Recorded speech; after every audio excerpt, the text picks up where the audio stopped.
All right, let's take one last look at your traffic and weather for your ride-in on this Monday morning. A couple accidents to report. Dutch Fork near Three Dog Road, I-20 eastbound at Bush River, I-26 eastbound at I-20, Spears Creek Church and Highway 1, Universal at Paramount Drive, and Park Lane at Springcrest. Today, high is going to get up to 64. Pretty clear outside. High tomorrow getting up to in the mid-70s with plenty of sunshine, and high on Wednesday 80 with plenty of sunshine as well. It's your traffic and weather on the early game.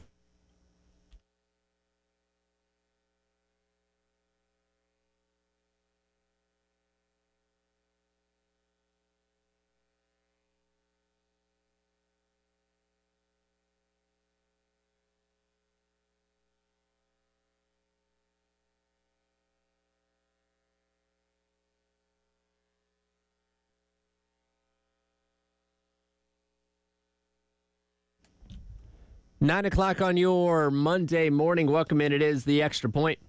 Tyler Head and Jack Veltri along with you. What a weekend, man. So many things happened. It's, I mean, what other way would you want it, right? It's March. It's busy time of year. And, yeah, a lot going on in University of South Carolina athletics. But isn't there always, you know, outside of just football season where it is the busiest time of the year? Sure. Things just roll on. There's never a dull moment. Am I right? There's really not. And, you know, we're going to get to a point in like mid-July where we're going to have to come in here on a Monday like, nothing really happened over the weekend. What are we going to talk about? And be thankful that we have weekends like this that just bless us with content left and right, good and bad, and kind of somewhere in between over the course of baseball, men's and women's basketball, and even softball this past weekend. Yeah, the summer we can deal with the dog days of summer, and we'll have our football to talk about regardless, I'm sure. But you know what, man? Like stuff like right now, like I know this weekend was not amazing by any means. There were definitely some highs, definitely some downs. But overall, we got plenty to talk about today. We certainly do. But we got to kick things off as we do each and every day at 9 a.m. with our Sandstorm Pick Me Up. Time to get hyped. Here's your 9 a.m. Sandstorm. Sponsored by George Sink Injury Lawyers. Just call all nines.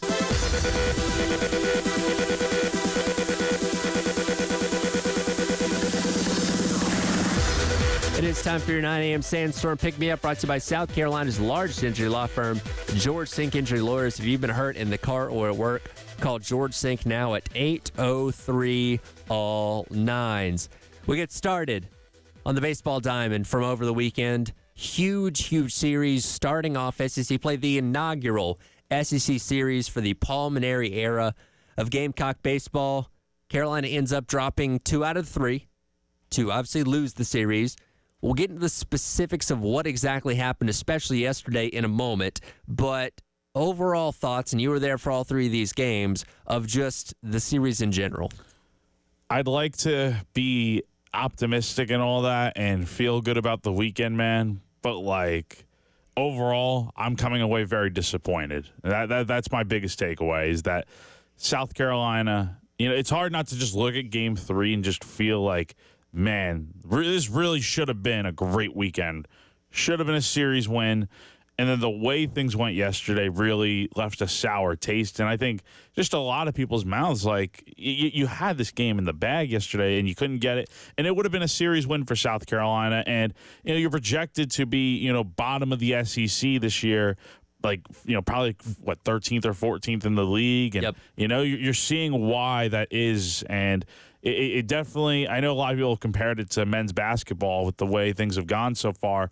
And look, it's only one SEC series, but considering you have Arkansas, Tennessee on deck, heck, you have a big game with Charleston on Tuesday here at Segra Park. Like North Carolina the next week. It's going to be tough, man. Yep. And this season could fall apart very quickly here. So look, I'm a beat reporter. Like, sure. This is my job to cover the team day in and day out.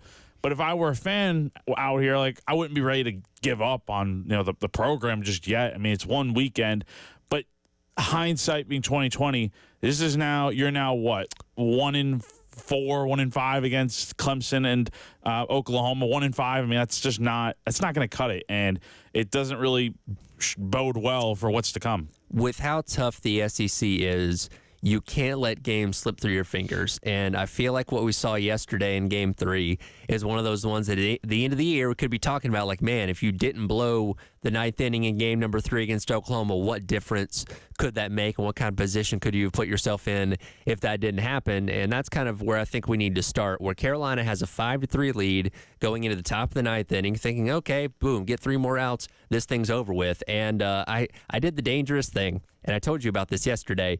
We were roughly halfway through the game yesterday. I was just, having watched 2.5 games on the weekend up to this point, I thought, this has been a really efficient weekend for South Carolina from a fielding standpoint. They had 1 error registered on Friday, but for the most part, it was pretty clean on all fronts. And, well, then the wheels just kind of came off in that ninth inning. Not necessarily all registered as errors, but things that we've seen them do well at times this year weren't done well in that ninth inning yesterday. There were 3 plays, I think, that just stood out, really, that made the difference in that ninth inning. Because, again, Brendan Sweeney was pitching very well. He's doing fine. He got the first 4 outs. Yeah. And then he gives up a walk and, the tying runs at the plate and stuff. But, he did his job. I think, yesterday just didn't have good defense behind him. It was very... If anything was going to go wrong for South Carolina to blow that game yesterday, I definitely did not think it was going to be bad defense. And that's what it was. Again, Henry Kazmar had a ball that was hit pretty hard to him in the hole. He had a backhand it. Ball went through his glove. I think he probably could have made that play with the runner on first. And if he does, maybe a double play. And then South Carolina has a chance to turn a double play later in the inning. Started by I think it was Jordan Carrion starting the double play, if I'm not mistaken, or maybe it was Henry Kazmar. I think it was Kazmar, and then it was Carrion that didn't cover second. Yes, for whatever reason, and that wasn't so. There was already 2 outs. Yeah, because you started off the inning with the pop up after the ball went off Kazmar's glove. They got an out on fielder's choice. Yeah, and then RBI comes in, another RBI. And then they could have gotten that 3rd out with nobody covering second. Yeah. And then Sweeney struck out the final batter. Yeah, and there was also the double play I'm referring to was the fielder's choice. I think it was Willits reached out. It was like a slowly hit ball. Maybe I think it was to Kazmar, and it would have been game-ending double play with 1 out. But again, the guy reaches first, and then you have the shift on with Carrion making the. I don't think it was ruled an error, but I feel he just fielded it really deep. Yeah. He couldn't really make a play. Like he was out in shallow right field, and he just couldn't make a play on it. And the first run of the inning scored, and then Oklahoma takes the lead, or I'm sorry, ties the game on that ball hit up the middle that no one was going to be able to make a play on. So it is what it is. And then you get into the ninth, and then you don't score there, and then the 10th, Oklahoma takes the lead, and I feel like the wind was just blown out, like taken out of the sails there. And, South Carolina had their chance in the bottom of the 10th with runners on the corners and 1 out. And you have Evan Stone and Ethan Petrie coming up, 2 guys that I know people want Stone to bunt, but he's been swinging the bat very well. And so I don't blame South Carolina for swinging the bats there. It's just you could not get any runs in there. By the way, those hacks that Petrie was taking in that last at bat, every one of those was over the fence in his mind. You could just see how hard he was swinging the bat. The one ball he hit down the line, I'm like, that ball's hitting off the wall, and they're going to tie the game. The angle for the camera, you can't really tell. Yeah. And I thought, oh my God, there it is. But yeah, just a little too far to the left. It looked like from the press box, I couldn't really tell, but it looked like a really well hit ball, and it's unfortunate it didn't land in fair territory, but it is what it is. And I mean, look, I just it's not even just what happened in the 9th and 10th inning that I think is the reason why they lost this game. Let's also not forget South Carolina really blew a lot of opportunities early in this game to maybe cash in on more runs than they really got. Like, I mean, they went 4 for 20 with runners on base and 2 for 11 with runners in scoring position. That's not going to cut it. And, you played well enough all game long to win. Like, going into that 9th inning, yes, you blew 2 leads earlier on, but I think, honestly, man, you had every opportunity to win this game, and you just couldn't. Yeah, and that's a problem that we've seen out of this team pretty consistently is the inability to continue to string together good inning after good inning after good inning where they're routinely leaving guys on base. And like the fifth inning was great for them. Scored a ton of runs. The later on got to run the eighth inning as well, that insurance run. So there were pockets in there where the offense did look efficient, but it's not being able to do that consistently over the course of the entire game, which is kind of the difference that Saturday made, where you did have good consistent innings, especially right there in the middle of the game, where you're able to score runs and pick up that victory. Yeah, it's just, this is the problem with South Carolina right now, is that I don't think they're playing bad necessarily. It's just they hurt themselves by not doing more, I think, in certain situations. Like, again, that first inning, you had Oklahoma seemingly on the ropes, and all you got was one run on a sac fly, which is not inherently a problem. But then it's like later on in the seventh and eighth inning where you get the first run in the seventh inning on a Kennedy Jones.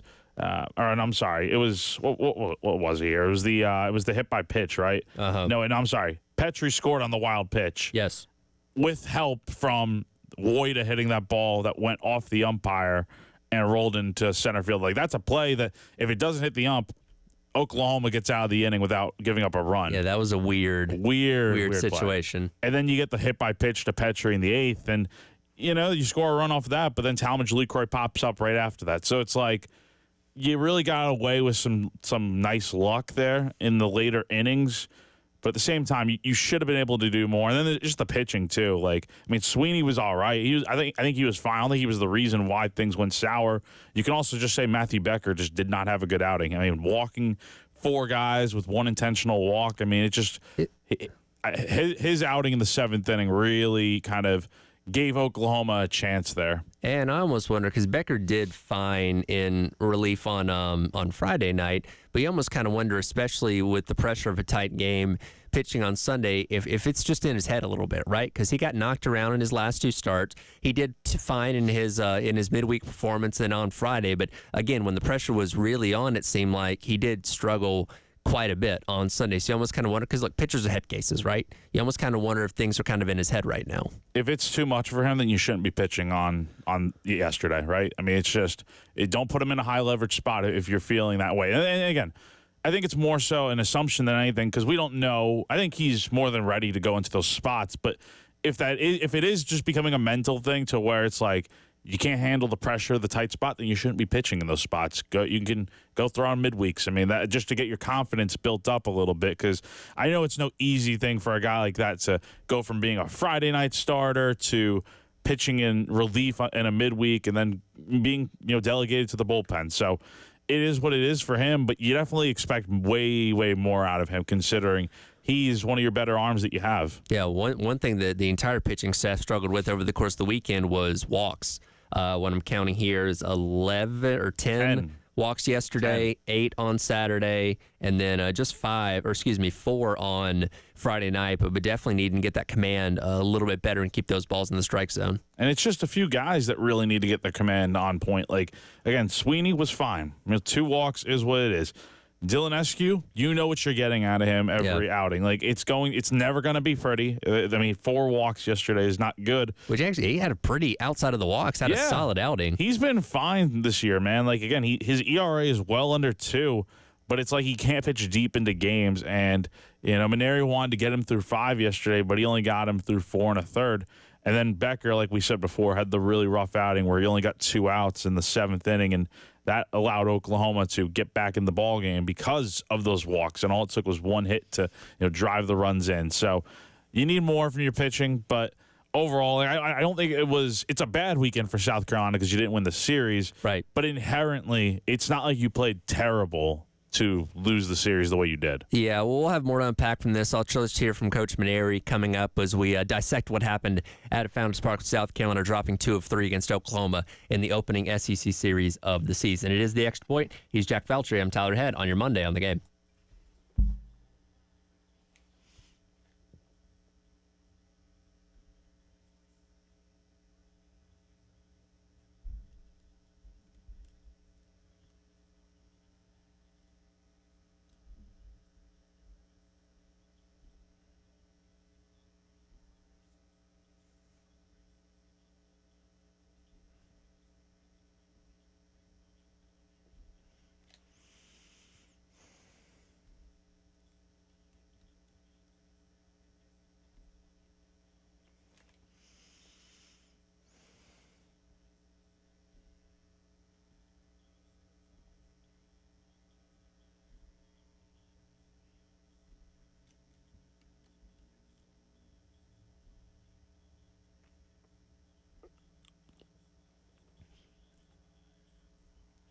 Tyler Ed, once again, for our friends over at Canty Foundation Specialist. I tell you about them all the time, but I'll remind you once again that you need to keep an eye on things happening around your home, especially if you start to notice some things that are a little bit odd. Things like cracks in your exterior brick, cracks in walls or above windows and door frames, doors or windows that might be sticking a little bit, uneven bouncy floors, or cracks over your garage door. If you notice any of these issues around your home, you could have serious foundation problems. That's where our friends at Canty Foundation Specialists come in. Go online to schedule an appointment today at cantycanfix.com. They'll send a pro out to your home to evaluate your foundation issues and get them fixed right so you and your family can live without worry going forward. Again, go online to schedule an appointment today at cantycanfix.com for our friends over at Canty Foundation Specialists.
And welcome back in.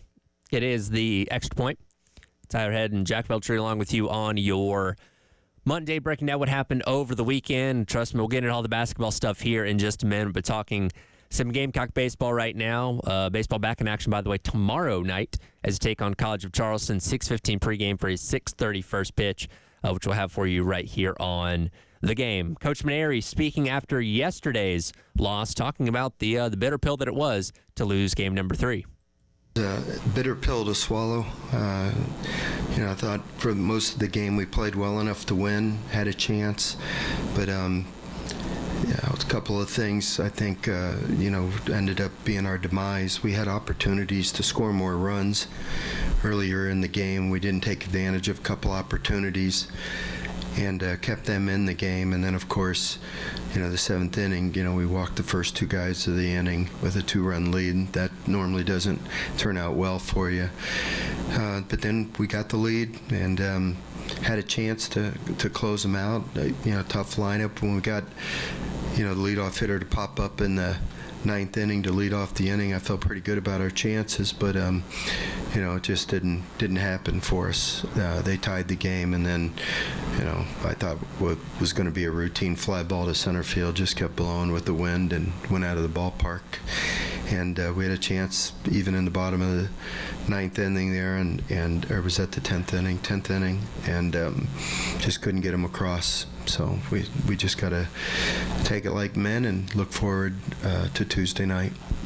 The weekend, I think the theme of the weekend is missed opportunities. Talked about things that went wrong there. I thought on Friday night, a game that you lost 8-5, Brandon Stone had a really tough first inning, and Maneri talked about it after the game that apparently he did not get his full allotment of warm-up time, which caused an issue because after he kind of settled in, after that first inning, he was actually really good. In the first inning, he gave up 4 hits, 4 earned runs, and then 1 walk. And the rest of his outing, 4 innings, 3 hits, 1 earned run, 1 walk, 3 strikeouts. So, yeah, once he got into his groove, he was fine.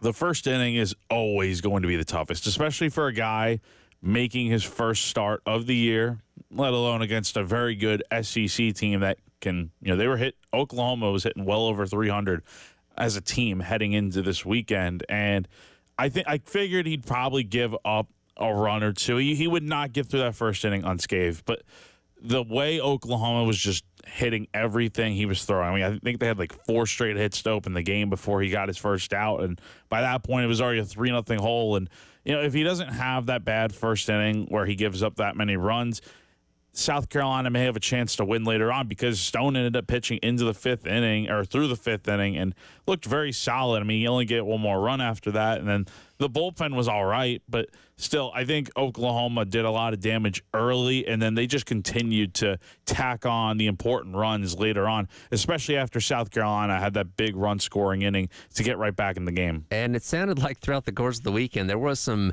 controversy on the start time of the game. I was listening on the radio on Saturday when that game got started, and Derek and Stewart were saying it was supposed to be a 4:05 first pitch, ended up going off at 4:02. So some kind of communication's not right here in terms of pitchers getting their proper warm-up time that certainly needs to be correct. I'm not saying that's why you lost the series, but that's something that certainly didn't help. It's definitely not why you lost the series. That is a very, very bad excuse to say, so wait, hold on. So all the bullpen sessions you had leading in right before, all the pitches you had just thrown in the bullpen weren't enough going into throwing your warm-up pitches.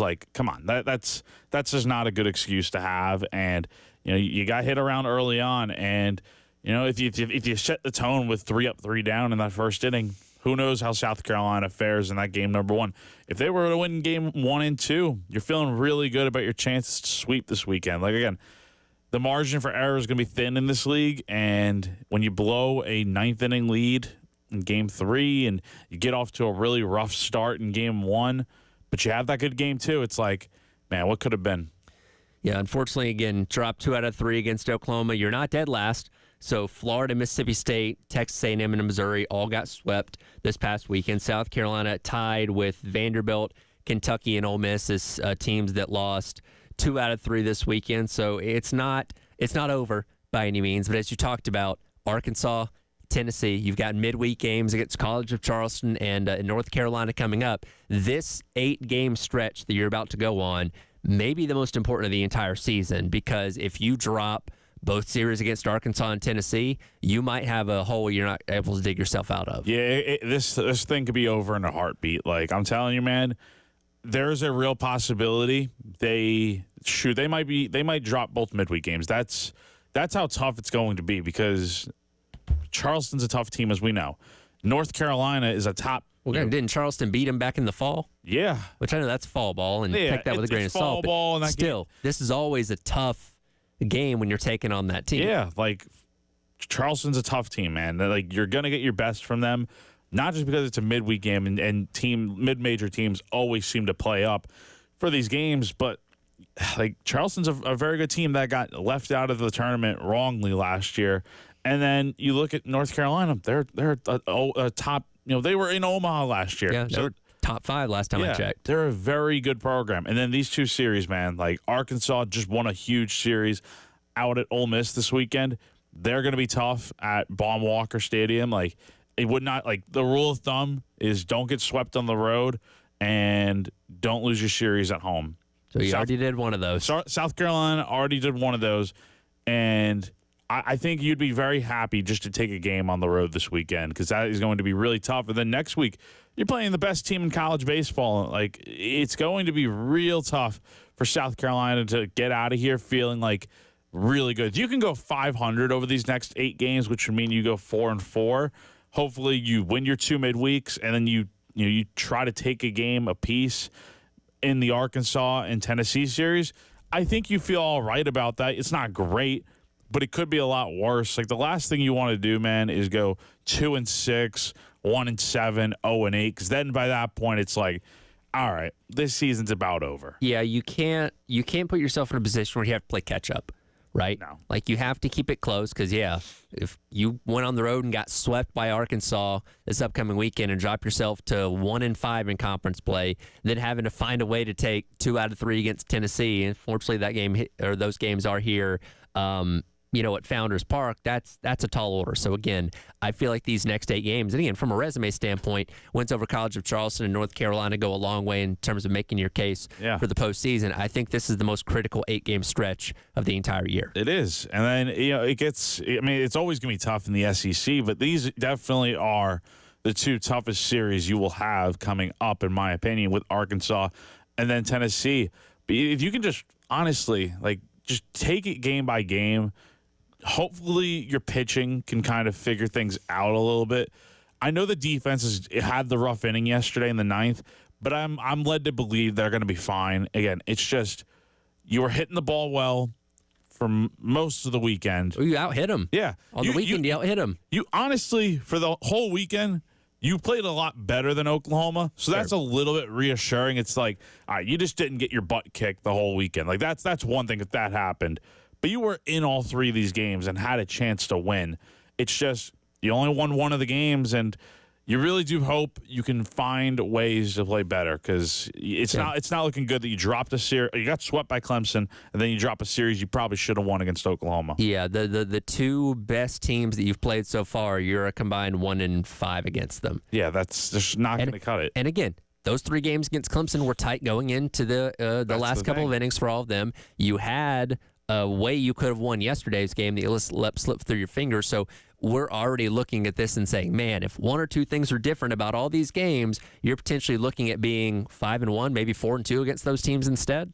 All I'm going to say is good teams find ways to win these games. And South Carolina, I'm not saying they're not a good team. And for how battle-tested they claim to be, they are just not finding ways to get the job done. Yesterday was also the first time listening to Coach Maneri after the game that you could sense the frustration. Oh, right? Totally. And again, this is a guy that's been around high-level baseball for a very long time, and whether it be fundamentals, whether it be pitching, whatever it may be, you could tell this was the first time he really just sounded aggravated or deflated coming off the loss. Even after the Clemson series, it was like, hey, we were close. These kind of things went wrong, but we still got a lot ahead of us. Now we're in the SEC, where, again, he's been pointing the finger at saying, hey, conference is what matters. Those are the games that determine everything, how you do in the 30 games against your conference opponents, and now you've dropped one series that you felt like you had an opportunity to win. Yeah, and again, he was totally right yesterday saying that they should have won that game. Like, again, if it's not for so many missed opportunities and a really shouldn't have even come down to the 9th inning there. Like, you shouldn't have had just a 2-run lead. You could have been up by 3-4 runs, and you're feeling very comfortable. But, hey, it is what it is, and now you got to really just turn the page quickly here and move on. A lot more baseball to play as their season rolls along. Men's basketball season officially is over at South Carolina after they turned down a bid to the NIT yesterday. We'll dive into that coming up next. It is the Extra Point. It's our head and Jack Feltry along with you on your Monday here on The Game.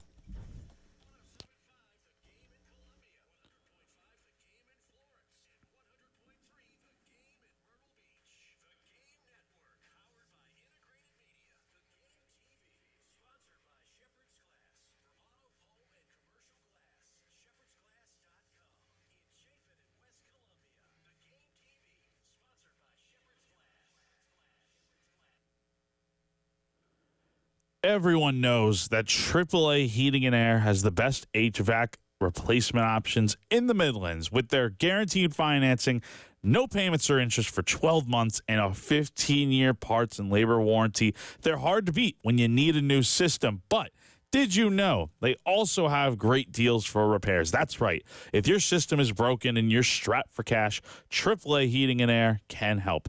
They'll get your repairs done with payment options for up to 12 months and no credit check required. So if you are the homeowner, all you need is a valid bank account. That's it. That's all you need. So don't wait.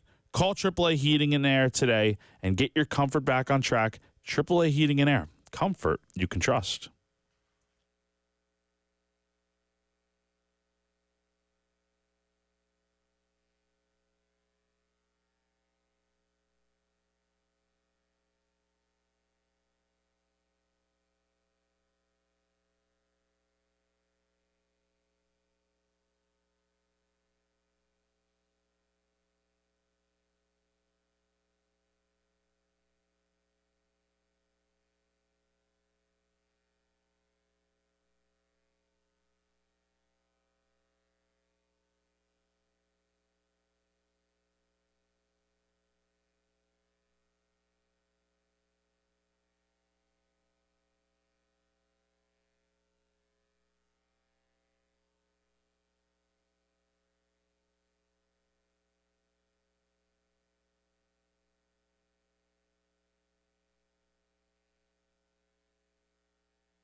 Welcome back in. It is the Extra Point.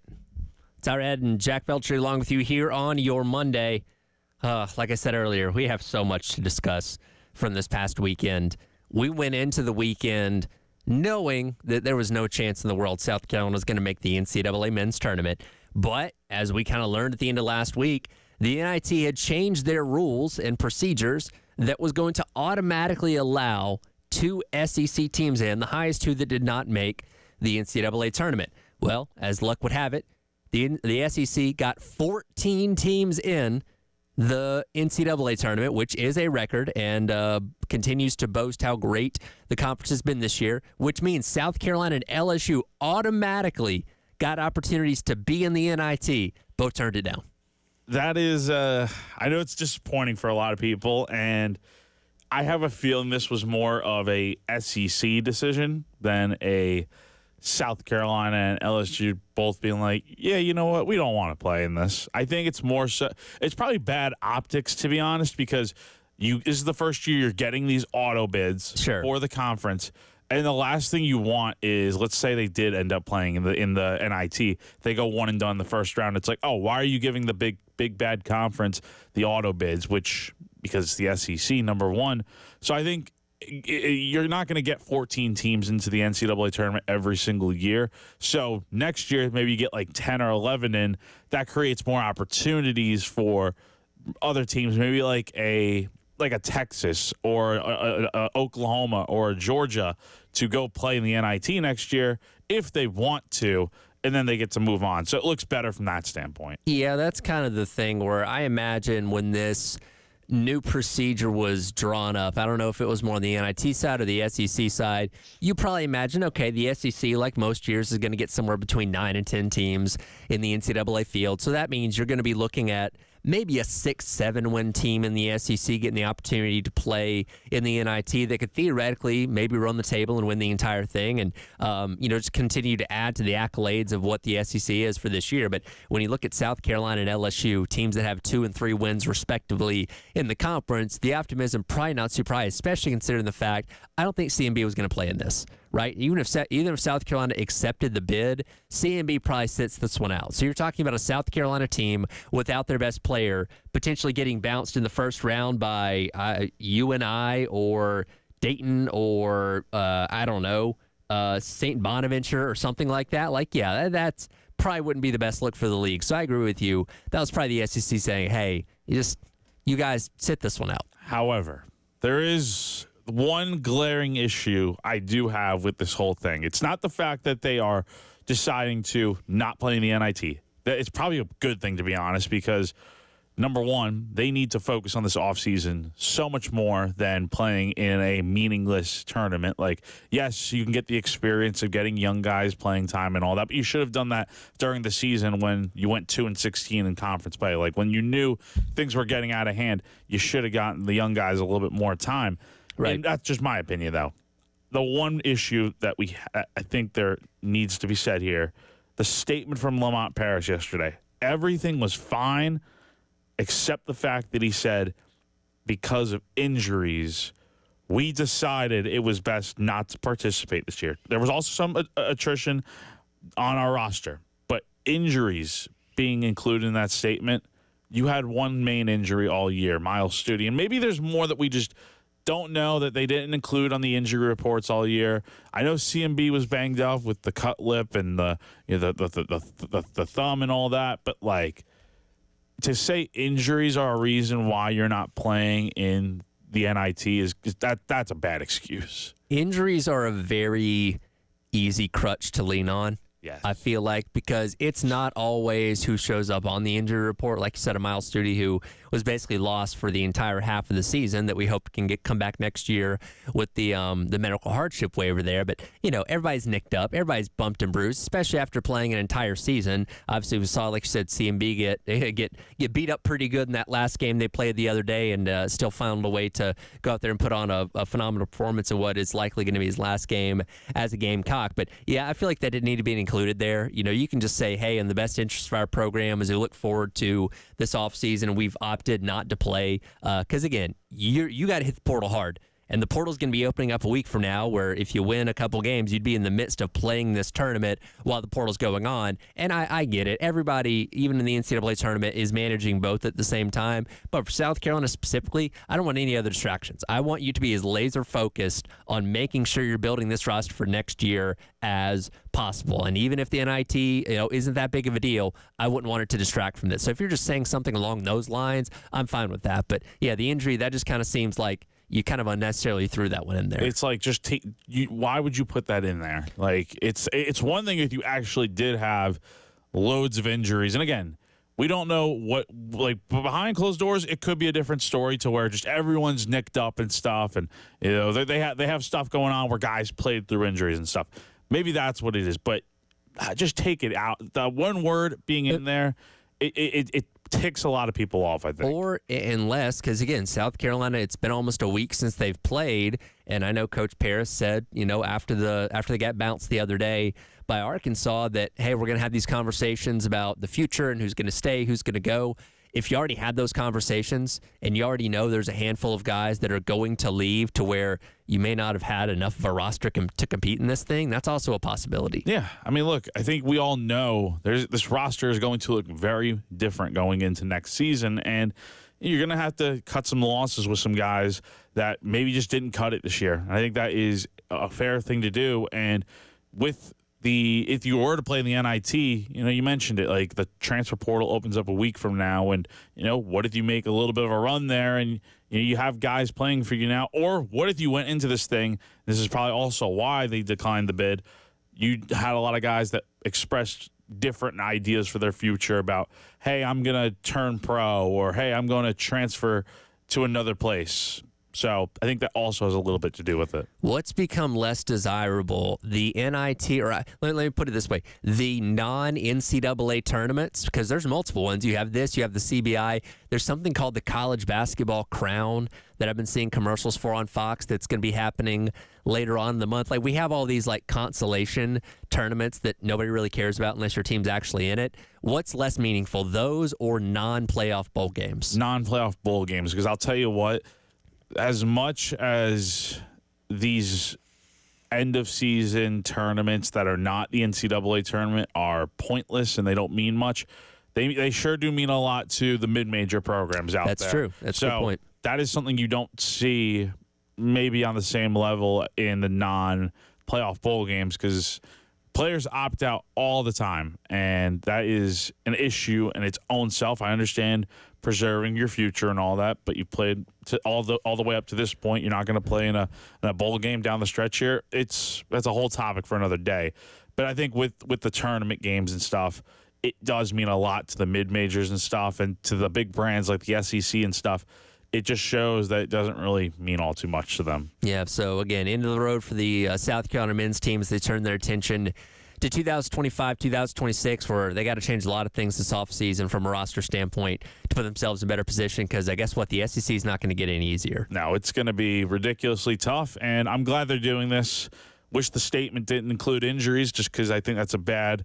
It just doesn't help when you have to deal with the scrutiny that comes with not going to the NIT and stuff. But it is a good point for South Carolina to get started on what's ahead, because they cannot afford to miss on any recruiting opportunities coming up here. Well, the rest of the men's basketball world rolls on with last night's unveiling of the men's NCAA bracket, and oh boy, was there some controversy. We'll get into that coming up next. It is the Extra Point. It's our head and Jack Beltry on your Monday. Happy St. Patrick's Day, by the way, on the game.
But as far as I'm concerned, the committee missed North Carolina. There's just no case for them at all. In fact, I've been doing this a very long time, and no team that I've ever dealt with has so conclusively proven that they're not an NCAA tournament team and still made the field. It's not just the 1-12 record against Quad 1 teams. It's that none of those Quad 2 teams they're giving them credit for, those weren't tournament teams either. Yeah. And some of the Quad 1 losses are not tournament teams. And Texas has got a similar problem, but the quality is a little better on both sides of that resume. They have 7 Quad 4 wins out of their 19.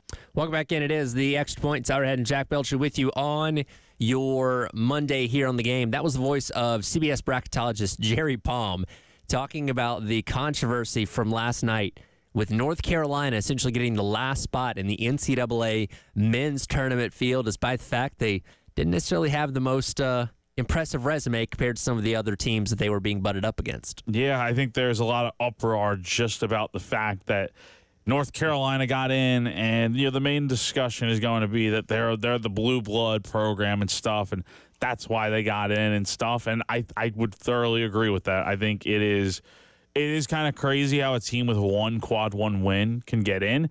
But then again, here's the look it gives is that you can schedule really tough out of conference. You can win a few games and that be it, and then you can play mediocre in conference play, and you get to the NCAA tournament. But, again, it also helps being a blue blood. Well, and the big controversy also comes from the fact that their athletic director, Bubba Cunningham, is the selection committee chair, though he quickly dispelled any involvement that he had with them coming to the decision of UNC getting in. Well, thanks, Seth. And obviously, I'm going to defer that to Keith. But, all the policies and procedures were followed, and Keith can address exactly how North Carolina was discussed, because I was not in the room for any of that. Okay. Was he probably not in the room? Yeah, probably not. But at the same time, people also understand he's the selection committee chair, and whether he's in the room or not, he's going to have an influence on probably how they come to that decision. Yeah, like they have to say he's out of the room. Like, I'm sure he was, but again, when he is that position of power, like his influence is probably all over it. And the main argument obviously has been West Virginia getting left out. And for as much as I agree with the fact that they should be in over North Carolina, 6 Quad 1 wins and all that good stuff, it does not help your case that the last game you had, you lost to a very bad, very, very bad Colorado team in the second round of the Big 12 championship tournament. I mean, that's not a good look to go out that way. And when you're leaving it up to chance and you have a blue blood program like UNC on the other side on the bubble, that's where it becomes easier to give a team like North Carolina the bid. Yeah, when you look at the head-to-head, just comparing North Carolina to West Virginia, North Carolina is ahead of them in the net. They're ahead in the BPI. They have a better strength of record. West Virginia does win on strength of schedule, and then they also have more Quad 1 wins, 6 compared to North Carolina's 1. And this is the thing about the NCAA tournament is there's so many teams in it. We're talking about the difference between team number 68 and team number 69. At that point, you have a lot of flaws on your resume where there's no definitive, there's not always going to be a definitive way to say, yeah, well, this team definitely is that much better than the other. Both teams are pretty flawed. I was listening, Jay Billis brought up a great point yesterday when this whole bracket came out.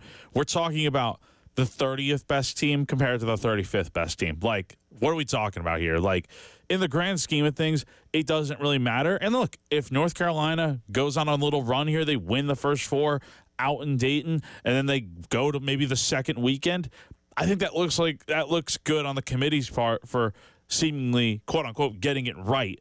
But who knows what would have happened with West Virginia? Upsets happen all the time, sure, to where they could go one and done the first round too. So we'll see what happens. Again, it's way too hard to predict what is going to happen in the tournament. But if North Carolina does go on a little bit of a run here, it looks better on their part. Yeah, absolutely. And they'll be playing in the first 4 coming up in the middle of the week to really just get themselves into the field of 64, which we'll certainly all be tuned in for there. Haven't even talked about the women yet. We'll talk about that coming up in hour number 2 with Sam Shapiro. And Jack, see you tomorrow out at Pro Day. Yeah, looking forward to it, man. Absolutely. Going to be fun. This has been hour number 1 of the Extra Point. Coming up next, hour number 2 as your Monday rolls along here on the game.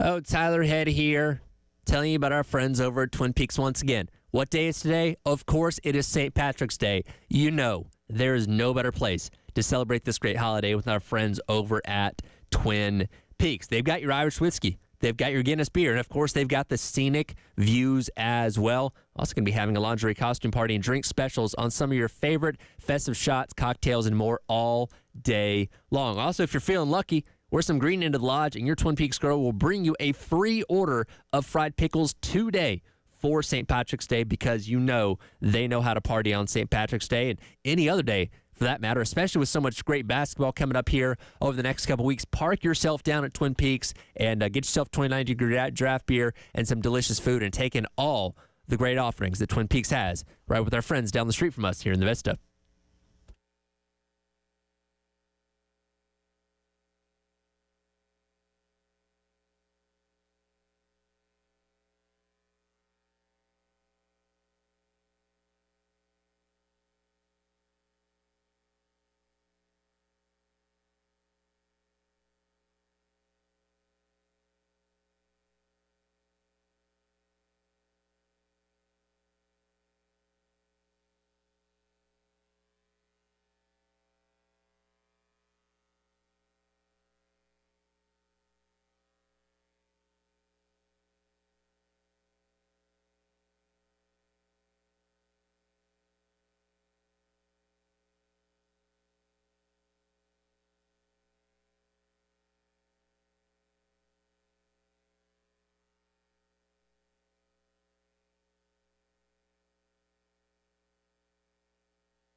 Welcome back in. It is the Extra Point. It's our head, Sam Spruitt, hanging out with me as he does each and every Monday. I love that song. It is truly one of the best times of the year March Madness is finally upon us. It's bringing in the madness and the sadness, as some people would say, but it's that time of year, and I'm excited. It's going to be fun. Got our brackets revealed last night. We'll dive into some of those specifics in just a moment, but I don't know. This is just this should be my alarm in the mornings. Such a catchy song. It definitely helps you get out of bed, at least this first week and the next week, knowing how many games you got coming up. It's just playing that. It really just, the aura is there. Is Thursday and Friday, which are the opening 2 rounds of the men's bracket, is that the best 2 sports days of the entire year? Maybe behind the Super Bowl. Yeah, but the Super Bowl it's confined to about 4 hours, right? Yeah. This is a little bit more widespread. You're going to get, I think the first game's on Thursday, tip off at 12:15, and you're literally going to get 12 hours roughly both days. So essentially 24 hours worth of tournament basketball, and then the women's start up as well, just wall to wall. And the cool thing about March Madness is we were all in college, right? At some point where you're sitting in class and you've got 4 games going on your screen at once while you're pretending to pay attention to what the professor's talking about, because there's just something everywhere. And if you're watching one game, okay, Kentucky's now got a 10-point lead on somebody late in the second half. All right, let me go flip over and see, Kansas is struggling with somebody. You know what I mean? They've got a 3-point lead over a mid-major with 5 minutes to go. Let me see what's happening there. There's always something happening, right? The games are staggered in their start times, and you're never lacking content. No, if anything, it's basketball overload in the sense that I actually went to Ithaca College, which was a Division III school, and I believe the men's team is in the Division III tournament right now. So when I was in college, we would kind of, bounce from the Division III tournaments to the men and the women's tournament. So you've got 120 plus games with the men and women's just Division I alone, and then you throw in D3. It's definitely a lot of basketball overload, but it's by far my favorite sport to watch, follow, and cover. So definitely a kid in a candy store, especially this upcoming weekend with the first 4 games kind of getting underway, and then once the round of 64 starts, I feel like you kind of just pick a good spot on the couch, you find a good snack, and you don't blink for about 8 or 9 hours. Yeah. Or by the way, if you want to come hang out with us on Thursday and Friday, we're going to be out at Twin Peaks from 12 until 6, taking it all the early tournament action there as we get the March Madness off and rolling. Women's team going to be in action on Friday in their first round action, taking on Tennessee Tech. Tip off at 4 o'clock over at Colonial Life Arena. The controversy, I don't know if you want to call it that, from last night in the women's bracket reveal was the fact that UCLA got the top seed over South Carolina. I just think they want to spice it up a little bit. I mean, South Carolina coming off the year they came off last year, and they might have just picked UCLA just because they won that first matchup in the season. But I don't know. I think it'll light a fire under South Carolina. But I definitely think it's not taken away from the fact that they are the team everybody's kind of looking out for. They are that Kansas City Chiefs kind of dynasty, at least in this bracket. Here's what Dorita Dawkins, who's the committee chair of the Women's Basketball Selection Committee, had to say about why South Carolina was not chosen as the top seed and UCLA was. Well, there were 2 key factors between UCLA and South Carolina.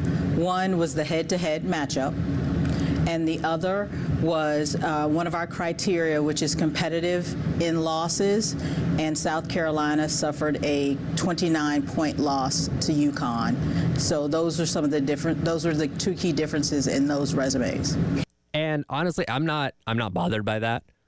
To me, head-to-head does have to matter at some point. South Carolina did go out to L.A., albeit early in the season, and did lose to UCLA. And UCLA does have 2 losses on the year, both those Southern Cal in the regular season, which they avenged with a win in the Big Ten tournament to win the championship there the other day. They lost by a combined 24 total points in those 2 losses. Again, Carolina did lose to UConn at home, ending their long home winning streak by a total of 29 points. So again, I'm not up in arms about it. Could you have made a strong case for South Carolina to be the number 1 overall seed? Absolutely, but I'm not bothered by that. You know what I mean? Yeah, I mean, you can't be, especially when that's probably one of 3 games that they had lost in the last maybe 3-4 years that was genuinely that bad to a team as competitive as UConn. I mean, you can't be upset. They're a juggernaut team to begin with. So I mean, I'm not upset. They're still, up in the ranks with the rest of the powerhouses. Now, we did go into the weekend, especially considering the fact that South Carolina took down Texas and avenged one of their losses, in the SEC tournament the prior weekend. We thought Carolina had a pretty good shot at being the number one overall seed. Charlie Cream, who does bracketology for the women, even had them as the top overall seed going into the weekend. So maybe that was surprising to a lot of people. I do think it's interesting, though, that Dawn Staley last night after the reveal party, when she met with local media, did bring up the fact that maybe they look at scheduling things a little bit differently going forward. Here's what she had to say. We're going to play it. Obviously it's disappointing. It really is. I'd like to get some feedback on how they came to that conclusion, because we put together, we manufactured a schedule that, if done right, it should produce an overall number one seed. But I will say this: we're going to make adjustments to our schedule in the future if the standard is the standard. If that's the standard, then we can play any schedule and get a number one seed. So this is the most important thing I think coming away for me is, does South Carolina change what they do going forward? Because, look, they've been the top overall seed the past handful of years after playing really, really tough schedules. Again, they typically win most of those games more often than not. But, if instead of playing UCLA, if instead of playing UConn in these non-conference games, and let's just say their only loss was to Texas and they beat up on, a Wofford or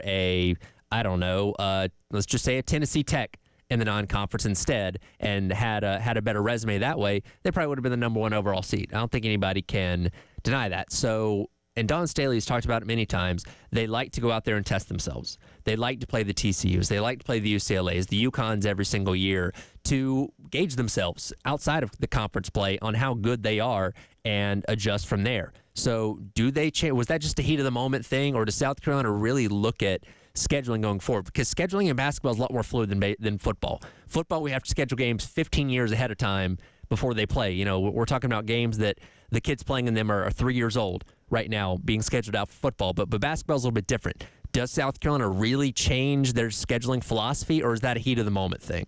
That, I think, might have been a heat of the moment thing. I personally like how they've kind of bounced around trying to play these powerhouse teams throughout the year, because like you were going back to, testing themselves, having those tests kind of earlier in the season or in the middle of the year when the stakes are not as high. I mean, obviously, it all kind of came back, their two major losses of the year kind of came back right around this time just because it kind of, maybe pushed them out of that number one overall spot. But you also have to remember, this team was 38-0 last year. That team is going to be, in the history books arguably forever, just because of who it's preceding and kind of now the foundation it's setting going forward. It's really hard to top, a season that well. And I think it's honestly kind of taking away that this team still won 30 games this year with, losing a piece like Camila Cardoza in the paint and then, mainly getting, somebody like Joyce Edwards. So the fact that this team is still playing at that level with, a lot of the returning pieces and then losing, a major piece in her, I think kind of takes away from the fact that, just because they were looking for maybe harder matchups, they should keep doing that, because if they're going to have a lot of these players also coming back, they're going to be used to playing at that level throughout the year rather than just, trying to be prepared at the right time. If you're prepared all the time, I mean, every game's not going to – a lot of the time watching that team, it doesn't even seem like they're playing with a lot of pressure or chip on their shoulder, and I think having those tests throughout the year kind of eliminates that.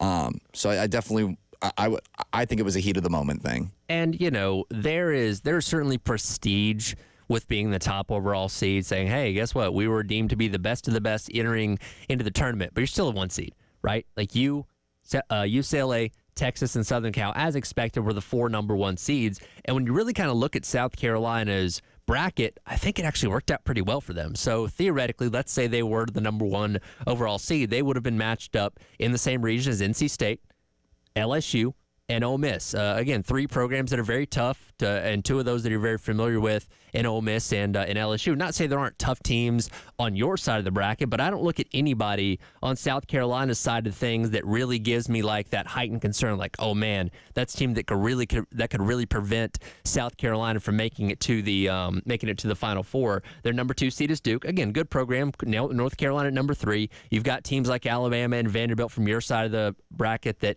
you've already played and beaten this year. I don't see any like huge, major, massive threat that I think South Carolina should be overly concerned about. Yeah, at least until you get to that, maybe Elite 8, Sweet 16 round. It kind of looks like they're going to be pretty. I don't want to jinx it right away, but it looks like that round of 64 is going to be a layup. No pun intended. Yeah. The matchup against Utah, Indiana could favorably go their way too.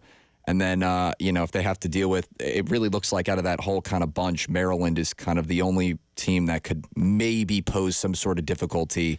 But then, like you said, as they would kind of get into the Sweet 16, Elite 8 rounds, then maybe they'd be, facing their first formidable foe in maybe North Carolina or Duke. So I think they at least kind of got a good path at least to the Sweet 16. And then let's just say you're able to make it through your side of the bracket, get to the Final Four. If everything remains chalk and Texas wins their side of the bracket, the other Birmingham Regional, you're taking on a team that you've beaten 2 out of 3 times that you're playing them. So again, it's not a guarantee because again, you still got to play these games, and then we've certainly seen South Carolina not show up and put their A game forward, but their path to making it back to a Final Four, potentially making it back to another national championship, doesn't seem like this huge mountain to climb. You know what I mean? Definitely not. And it also helps that they're not going to be seeing UCLA, USC, or UConn at least until the Final Four. No, they wouldn't see them until the national championship. Right. Because that's the complete outside. That's another thing, too, where you avoided being in the same bracket as UConn, because for a while there, it was being projected that they were going to be your number 2, which, again, you can debate whether they be number 2 or number 1,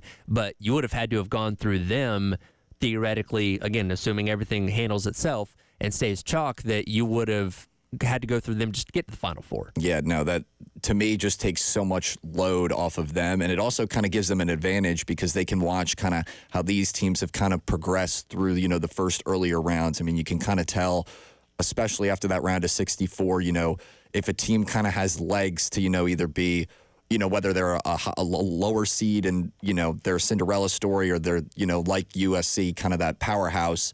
So I think it definitely gives them more time to see, what kind of legs that team is working with in terms of, is it going to carry them, far into the tournament? Should be fun regardless, and again, we fully expect South Carolina to be in that mix once again to make it into the Final Four, which you're a dynasty of a program when anything less than a Final Four is unacceptable. And look, in the women's game, upsets aren't as plentiful as they are on the men's side.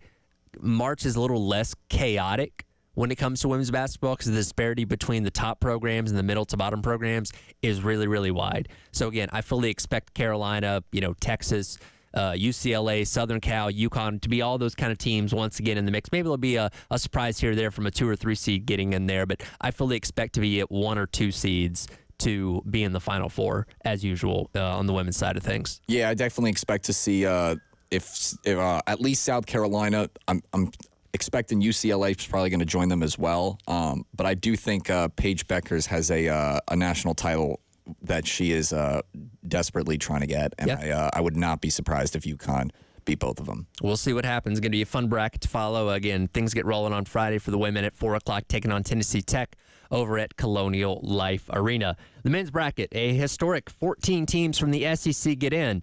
What does that mean for how they're going to fare in the tournament coming up? We'll dive into that coming up next. It is the Extra Point, Tyler Head and Sam Shapiro, along with you on your Monday here on The Game.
Well, welcome back in. It is the Extra Point.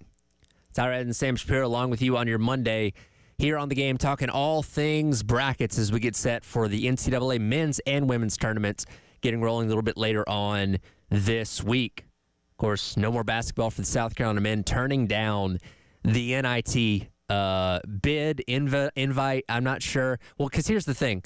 So it was an automatic qualifier, right, where the SEC, and we only learned about this at the end of last week, the SEC and the NIT came to an agreement that the top 2 teams that didn't make the NCAA tournament will get automatic bids into the NIT for this year, which is why we were like, oh, hey, if the SEC gets 14 teams in, Carolina gets in by default. So I don't know if we can call it an invite as much as just like, well, you qualified for this bid, and you and LSU both decided to turn it down. So despite the fact the NIT changed their rules, there'll be no SEC team competing in it this year. Yeah, that's kind of unfortunate. I mean, it would have been cool to watch them at least play out the rest of the regular season, both in that tournament, getting all the SEC teams, in some sort of March Madness related action. But I don't know. Maybe they're a little banged up and they want to take a break. Well, and that's what Coach Paris referenced in his, statement on why they turned it down. Hell, we'd be dealing with injuries, which that's not quite true, at least, for ones that we're aware of. You could have had an opportunity to develop some talent, Cam Scott, younger guys, getting them more playing time as you kind of look ahead to 2025. But at the same time, and Jack brought up the point the last hour, maybe this is more about the league telling you not to play in this, because it's pretty embarrassing if you got bounced in the first game and you couldn't even make a deep run in the consolation tournament when you're coming from theoretically the best conference. Yeah, probably not the best look. But kind of to your point, could have been a good opportunity for some of those younger guys coming back next fall, next winter, to, play on maybe a little bit of a slightly more competitive stage than kind of just, a regular season run through. I see both sides to it, but I agree. Maybe they were, maybe it was a sign.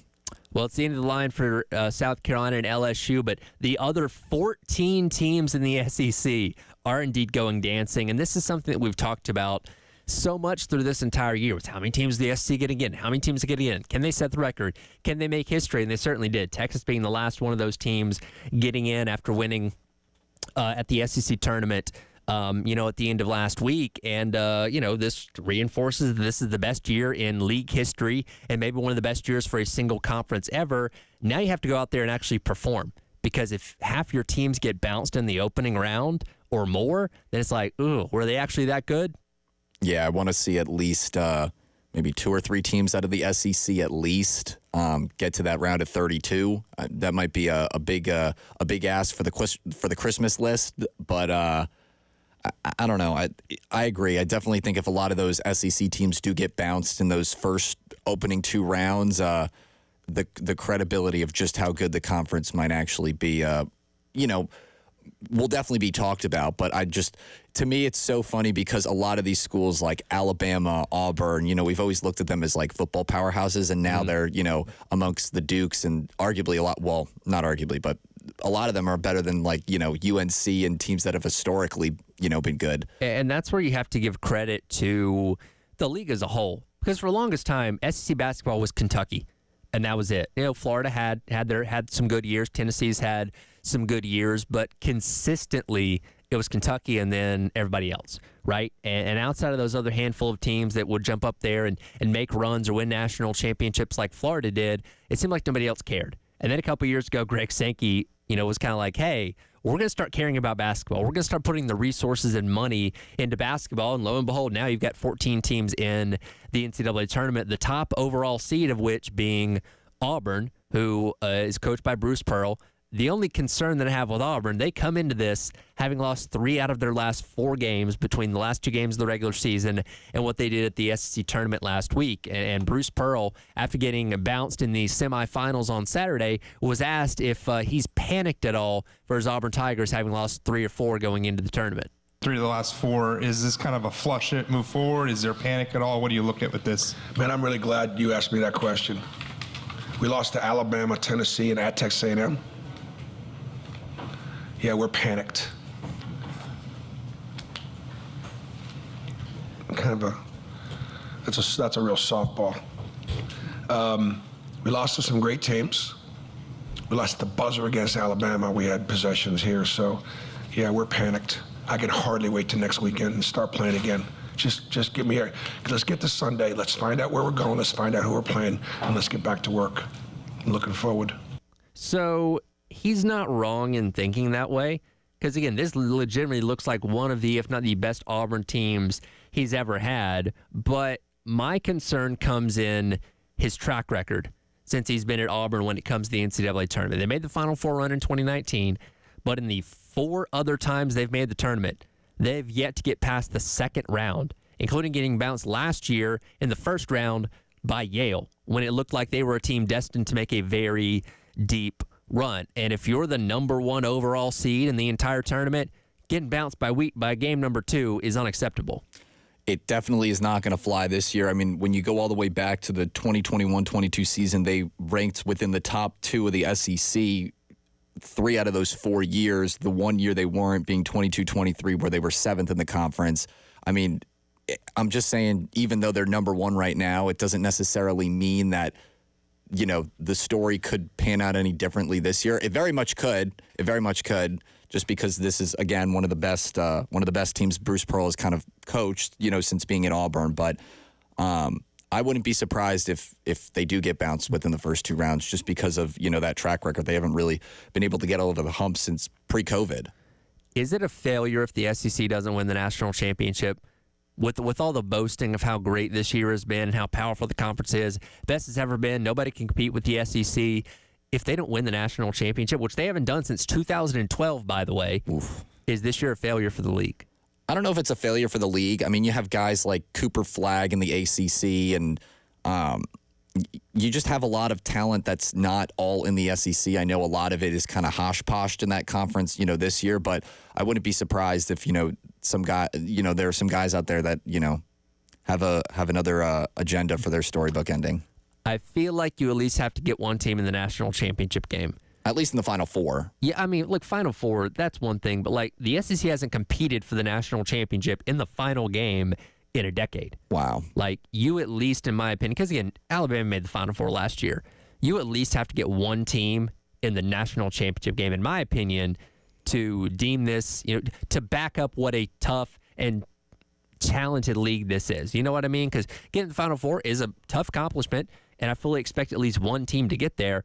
But you got to take a step forward. You got to get yourself back into that realm of being in position to win the national championship by playing on that last Monday, in my opinion. I agree. And if you're going to have so many teams that are so powerful, I mean, they're taking up arguably maybe a fifth of the teams that are going to be competing or that are going dancing this year. So if you have the numbers stacked against you like that, I agree. It is it's definitely not a great look for the conference if you're not at least sending one team to the national championship game. And SEC teams will get rolling coming up on Wednesday, where Texas competes in the first 4, taking on Xavier. That'll be Wednesday at 9:10, which you can watch on True TV. That's another thing I love about the tournament is we're going to be watching these games on TNT, CBS, True TV. I think that's it. But like, it's funny because do you ever look at Google Analytics where like you can see when things are searched for at different times?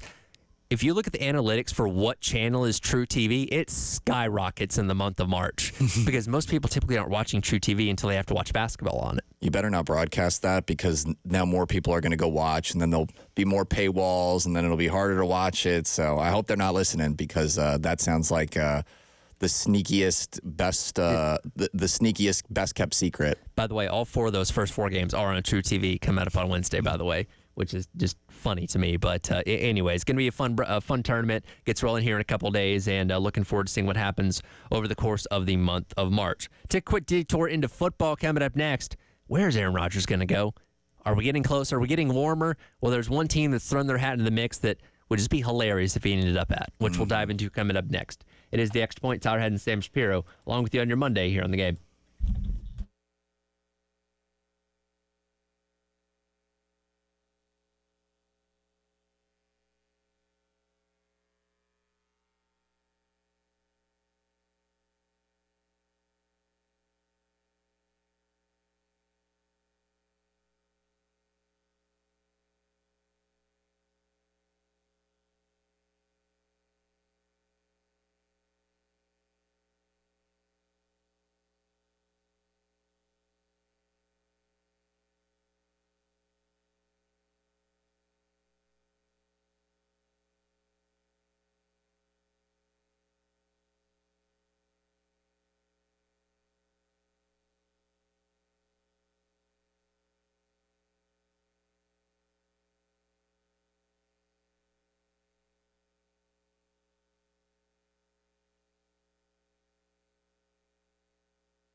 Welcome back in. It is the Extra Point.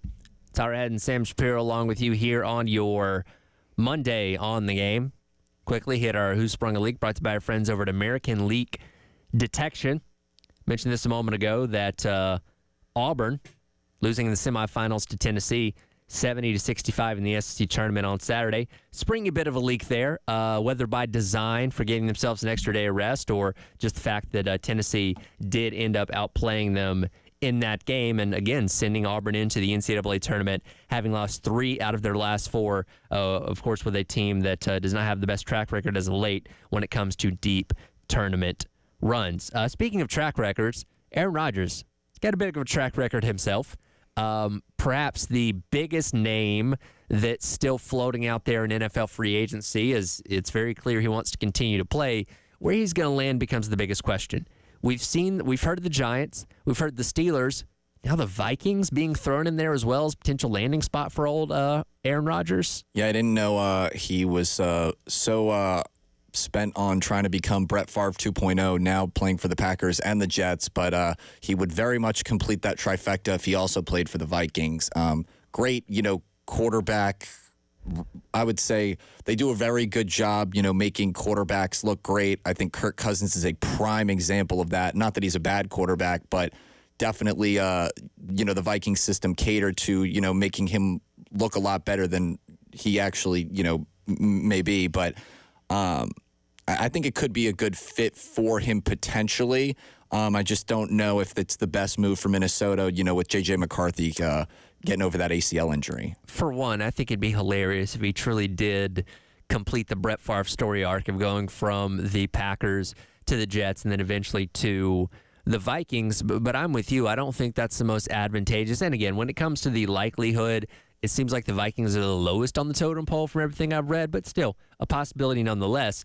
And of course, they thrived this past year with Sam Darnold taking over for the injured J.J. McCarthy. But I don't think, unless it's a situation which Aaron Rodgers wouldn't sign on to do this, where you're having somebody start the season at quarterback knowing that J.J. McCarthy's going to take over at some point later on.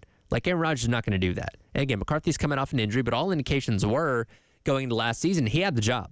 Like, he was going to be their starting quarterback if he didn't get hurt in the preseason. So I don't know why that would change necessarily going into this year, especially now that Sam Darnold has been removed from the equation. Yeah, I think I honestly think the Vikings, the Steelers, or the Giants could make an interesting case for a Rodgers landing spot, just because, if he does go to that team, McCarthy sits out an extra year, probably gets to learn from, one of the greatest quarterback minds in the game. So if anything, that might give him an extra year off that knee that he could, maybe develop a little further. I know with the Packers, they took some time kind of getting Jordan Love, into that starting role, and he's a little overrated, but I would say, he's developed at least into a quality starting quarterback because they didn't kind of rush him in right away. And I think if they did rush McCarthy in, his rookie year, I don't know if he would have been the national championship quarterback we saw at Michigan. But I'd like either the Giants or the Steelers for Rodgers, just because the wide receiver, well, you have Malik Neighbors on the Giants, which is not really kind of the entire wide receiver core, I'd say. But, I mean, that Steelers team just got a huge ad in DK Metcalf. Yeah. So he wouldn't be short of weapons, to say the least. The Steelers, to me, seem like the most attractive option. They're a team that, again, I'm going off the assumption that the Vikings probably aren't going to sign Aaron Rodgers, but compared to the Giants, they're a team more ready, able to win. You obviously have Mike Tomlin, who's historically never had a losing season. My question is, would Aaron Rodgers actually be the missing piece that they need? Because, again, they had Russell Wilson this past season, which him and Rodgers kind of on the same wavelength as of right now. Is their best years are certainly behind them. Obviously, Aaron Rodgers has a worse injury history than what Russell Wilson is, but I don't know if Aaron Rodgers gets plopped into that and it's suddenly the magic that certainly certainly puts the Steelers back into the Super Bowl conversation. I don't think it's a guarantee. Let's solidify, Pittsburgh as Super Bowl contenders, but I think if the shoe fits, with George Pickens and DK Metcalf, that's going to be some scary pass game from that Pittsburgh team, especially when you have a coach like Mike Tomlin, who kind of knows how to coach, I would say, literally anything to at least 10 wins. It could be very entertaining to watch, to say the least. The AFC North could get really shaken up by that. when it comes to the Giants, their choices basically come down because they don't have anybody besides Tommy DeVito at quarterback right now, and you're not going to ride with him for very long. As fun of a story as that was, a couple years ago, it's either sign Aaron Rodgers or draft a quarterback. And as we've talked about many times, this is not the strongest quarterback draft class. So you're taking Shedeur Sanders, Cam Ward, two guys that do have high upsides but aren't 100% locks to be successes in the NFL. So which risk would you rather take? And quite frankly, if I'm Brian Dable, am I throwing a Hail Mary at Aaron Rodgers thinking, because look, Dable could have been fired this past year. I think a lot of people were surprised that he got retained. This quarterback decision literally affects if he is your coach going forward or not. Well, you got to do the right thing. Well, yeah, and he also pretty much just had a coach with arguably one of the worst quarterbacks in the NFL.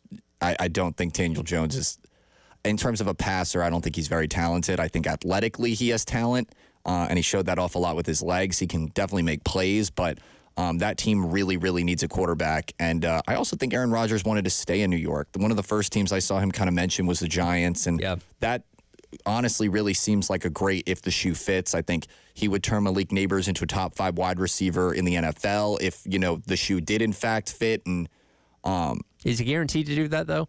Because that's again, what I'm saying. It also comes back to if he's going to stay healthy. He was playing through multiple injuries with the Jets this past year too. Listen, he looks like a 40-year-old guy with one Achilles because that's what he is.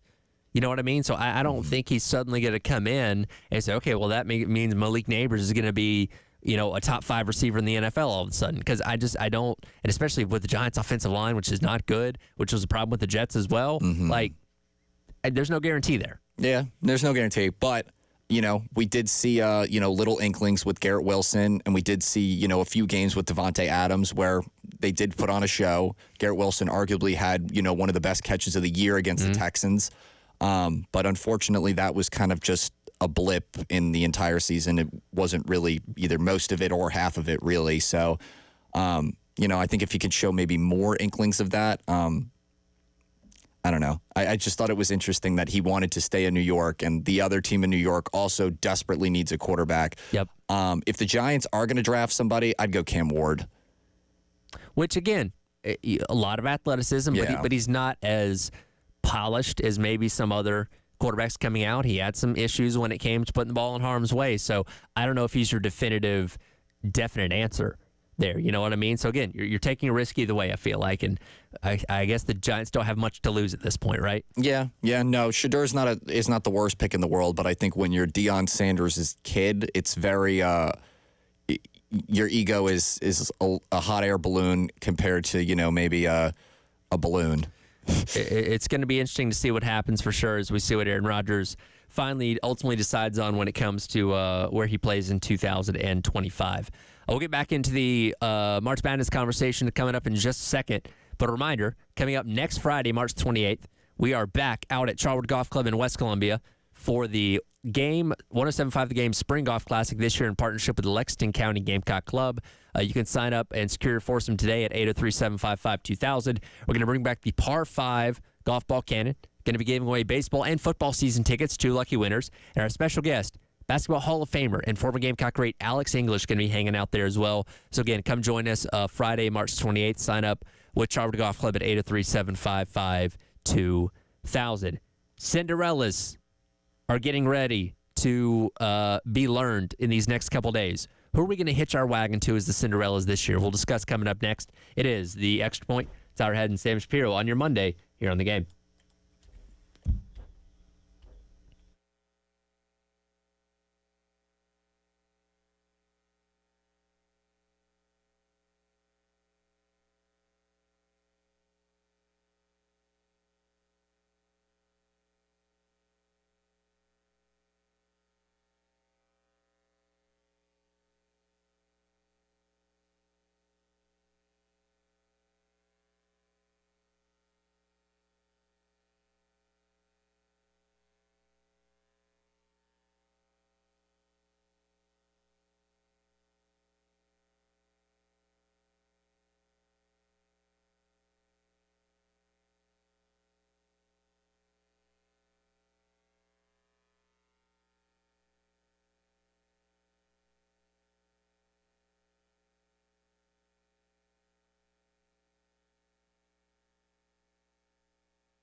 That's why the Madness is the best.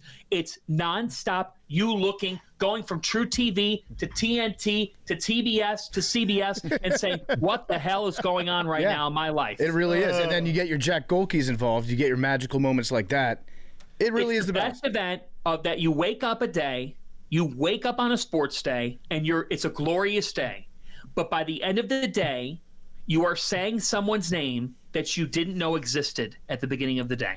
Welcome back in. It is the Extra Point. Tyler Ed and Sam Shapiro along with you here on your Monday. That was the voice of Mr. College Basketball himself, John Fanta, on the Pardon My Take podcast a few weeks back, talking about what makes March Madness special and beautiful. And a lot of that revolves around Cinderellas. And I don't think he could have phrased it any better, where you go to bed saying the name of somebody that you didn't know existed when you woke up that morning. Because here's the thing, you can be the biggest college basketball fan in the world. There's over 350 teams in Division I. You can't know everybody's name. You can't know every star of there's 30 different leagues out there. You can't know every star of every single league. You can't know every story that's out there in this field of 64, 68 when you count the play-in games, that we're going to have some surprises. We're going to have some teams that we know nothing about, players we know nothing about, that we're going to be talking about for years to come, like a Jack Golke with Oakland last year, who looked like he was 49 years old as they took down Kentucky in the opening round. You know what I mean? Like, that's what makes this tournament so fun and so special. Yeah, it's always the new storylines are kind of always the best part. I know a few years back, St. Peter's was a great one. Yep. That Butler team that arguably, the shot against Duke, stuff like that just, can put a program on the map, can change people's lives. And honestly, that's the best part of the dancing, and the magic. And it's just, it's so exciting seeing, what the new storylines are every year. And if you have a team that you're rooting for, you're obviously going to be rooting for them, but everywhere else you want chaos, right? Nobody wants to see all the number one seeds win. You want to see upsets. You want to see, double-digit teams make it in to the Elite Eight. I kind of balance it out that, like, I want, at the very end, in the Final Four, I want the best basketball, right?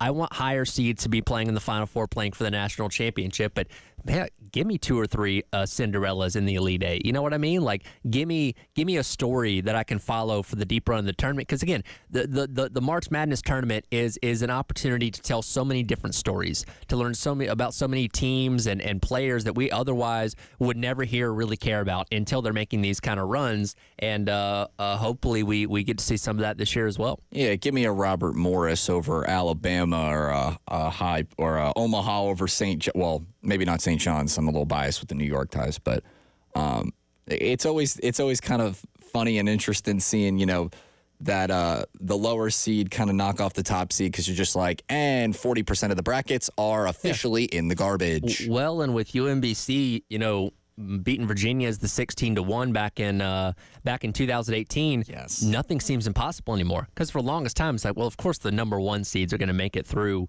the first round, but 16 seeds, 15 seeds, 14 seeds, a 12 always beats a 5. Like, nothing seems impossible now, which makes this tournament so fun and so chaotic. It's really funny because every year you think you know exactly what's going to happen, or you can kind of predict it, but there's always one thing that happens that I don't want to say it's never happened before, but it either has happened in a different way or it's presented differently. And I think it just that's why they call this month special, and that's why I think this national format of a national college championship is unlike anything else in college sports. So if you're hitching your wagon to one potential Cinderella, who's it going to be? I'm going to hold you to this, by the way. Well, could we say Tennessee would be a Cinderella? No high seeds. No high seeds. It's got to be a mid-major. I would definitely have to take probably. I don't know. I do like. I got a few friends that go to High Point University, so okay. I do want to see them. I would like to see them knock off Purdue pretty early. Yeah, Purdue in the opening round there.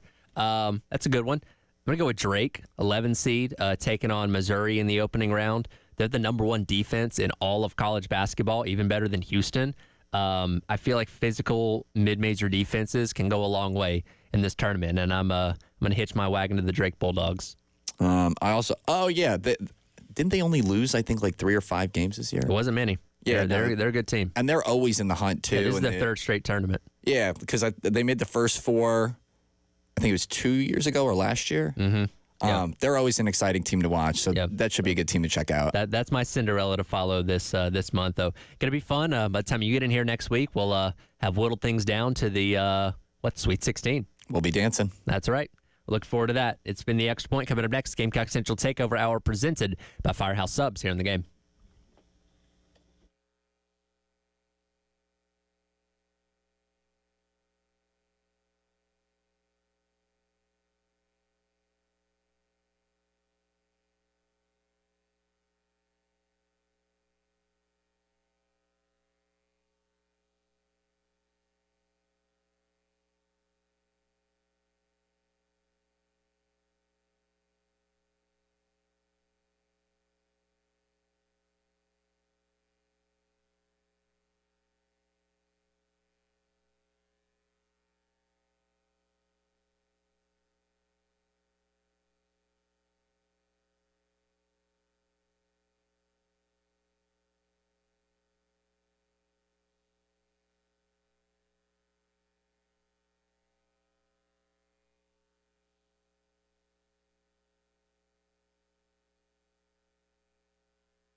11 o'clock on your Monday morning. Welcome in. Gamecock Central Takeover Hour, presented by Firehouse Subs. Tyler, West, and Chris along with you. Oh, it was a busy weekend across all Gamecock sports. A lot of things to talk about. Happy St. Patrick's Day / start of March Madness, guys. It's here. It's here. Y'all care about St. Patty's Day? Yeah, not really. Yeah. I was just doing the check. Is anybody wearing green, by the way? I don't think any of us are. No. Oh, well. I did get pinched already. Yeah. Daughter or wife? Wife. I don't think the kids remember. They had on green. Everybody had on green, not me. So yeah, I feel like that's a thing you make a big deal about when you're a kid, and I don't know, you do stuff in class about it, and if you want to partake in the adult festivities of St. Patrick's Day, you can, but outside of that, yeah. My lovely wife takes it kind of seriously. So, yeah, that's all good. Yeah. I mean, I hear a good time was had by all on Saturday. So we had a booth set up out there last year. Didn't have one this year, but I got to witness it all as an observer last year, and yes, people have a good time down in 5 Points. I can confirm that. As the day progresses. As the day progresses. Can confirm. Yes, can confirm. Gets a little bit crazier as St. Patrick's Day rolls on. So if you're going out tonight for all that, be safe certainly, and enjoy the day as much as you can. What a weekend for Gamecock sports. Some good, some bad. Baseball, bitter pill, as Coach Maneri put it yesterday, dropping game number 3 when you had the 2-run lead going into the top of the ninth, and falling to Oklahoma to kind of put yourself behind the 8 ball to start SEC play. Man, so here's the thing about baseball, right? Something about the game of baseball just lends itself to heartbreaking defeats at times. And, that can happen in any sport, but I feel like if you watch enough baseball, and we see this at every level, there are just absolute brutal losses at times. And I was trying to think, man, this might be when you just add in the context of the fact that, they kind of got beat up on a little bit on Friday, especially early on, and you lose your series and season opener in terms of SEC play, bounce back, have a great game on Saturday, and then really, I thought played pretty well for about 26 outs. Mm-hmm. And, I was trying to think of a more brutal recent loss for, it kind of reminded me a little bit of the basketball team's loss to Florida. Mm-hmm. And, just brutal. I mean, we can dive into how, why, what, when, but it was just brutal because really, I thought South Carolina was the better team this weekend. You're at home, and it actually set up. It set up the way they wanted in terms of the pitching. Like, they had everything set up, and you did not get the relief performance you wanted from Becker. But then you still bounced back. You answered and still were up going into the ninth. Sweeney looked fantastic in the 8th, and really it wasn't really his fault in the ninth either. Just did not get much help from his guys. And it's really 2 of your best defenders, honestly. Yeah, and I made the mistake. I told Jack this yesterday when he was at the game. About 20 or so minutes before the 9th inning happened, I was thinking to myself, wow, it's been a very clean weekend in the field for South Carolina, and that was obviously the omen, I guess, is, again, not necessarily errors per se, but not the cleanest feeling that ended up resulting in some of those runs crossing for Oklahoma there. You had, to your point, Wes, about playing well for about 26 outs. I mean, you had all the elements of just a tough rubber match win. To go ice the series, to go get a series. I mean, number 12 Oklahoma, right? Which, as weird as this sounds, you look at that going, this is one of your probably more winnable series, and they're the number 12 team in the country. That just illustrates what lies ahead, especially for the next 2 weeks. That's right. It's not going to get any easier by any means, and at some point, we're not there yet. But what you don't want to happen is you don't want to look back and say, this missed opportunity. That's what we've been doing all year. That's what we did all year with the basketball team, right? You don't want to be there. And you had all the elements in Game 3, being able to go get a great win. You had the clutch hit from Stone, right? You had Sweeney came in the 8th and mowed everybody down. Yep. He looked unhittable. And then the next inning, it went sideways on you in the field. You had the go-ahead home run. You got kind of what you wanted in the bottom 10th and couldn't scratch one across. So just a brutal loss. And one of those where you said, sure, that game could have gone the other way. So could have really all three of the Clemson game series, and that's not the position you want to be in. At some point, you got to have those close ones turn from what could have or should have been to an actual win. Especially ones at home. Because, again, every series in the SEC is going to be difficult, but there's an advantage to playing at home. This weekend you're going on the road, take on Arkansas. Got to be a challenge. You get Tennessee coming in the following weekend out at Founders Park, again, coming off of winning the national championship. So when it comes to the 30 games overall, that's one of the ones on Sunday against Oklahoma that you're going to look back and say, man, what could have been for that one? And again, that's not the deciding factor in whether you make the postseason or not, where we stand as of right now, but you don't want those things to continue to add up. And again, talking about the similarities to the basketball team, wondering what could have been multiple times on games getting away from you late. Yeah, in this case, I mean, to me, this is a completely different level than Clemson series. Like, you have the thing in grasp. Like, you have everything is set up perfectly. You've really, honestly, they played a great game on Sunday. And I already had my take planned for today, which was that I really think you're going to be in position to win a lot of Sunday games with the combination. Here's the thing about Eskew. Yeah, he's going to put guys on base, but he also is going to get a lot of ground balls. Mm-hmm. And even with what we saw in the ninth inning, this is a much improved defensive baseball team compared to last year. I know that statement loses a little bit of its impact just based on what people last saw in their minds, but it's true. I mean, if I were to pick a couple of guys I wanted ground balls going to in the ninth inning, I'd be picking Carrion and Kazmar, every time. And so Eskew, I thought, gave you a great start, but I think he can give you that every Sunday. Like, I honestly was saying, you know what? Maybe we have – there's not that elite arm on this team, that kind of SEC ace like we saw from Oklahoma on Friday. But I think if you get what they got out of McCoy, who gave up some hits, but the ball, it was a beautiful day for the ball to travel on Saturday. Yep. McCoy's stuff was fantastic. Like, this dude can pitch in this league. This guy's a future Friday guy.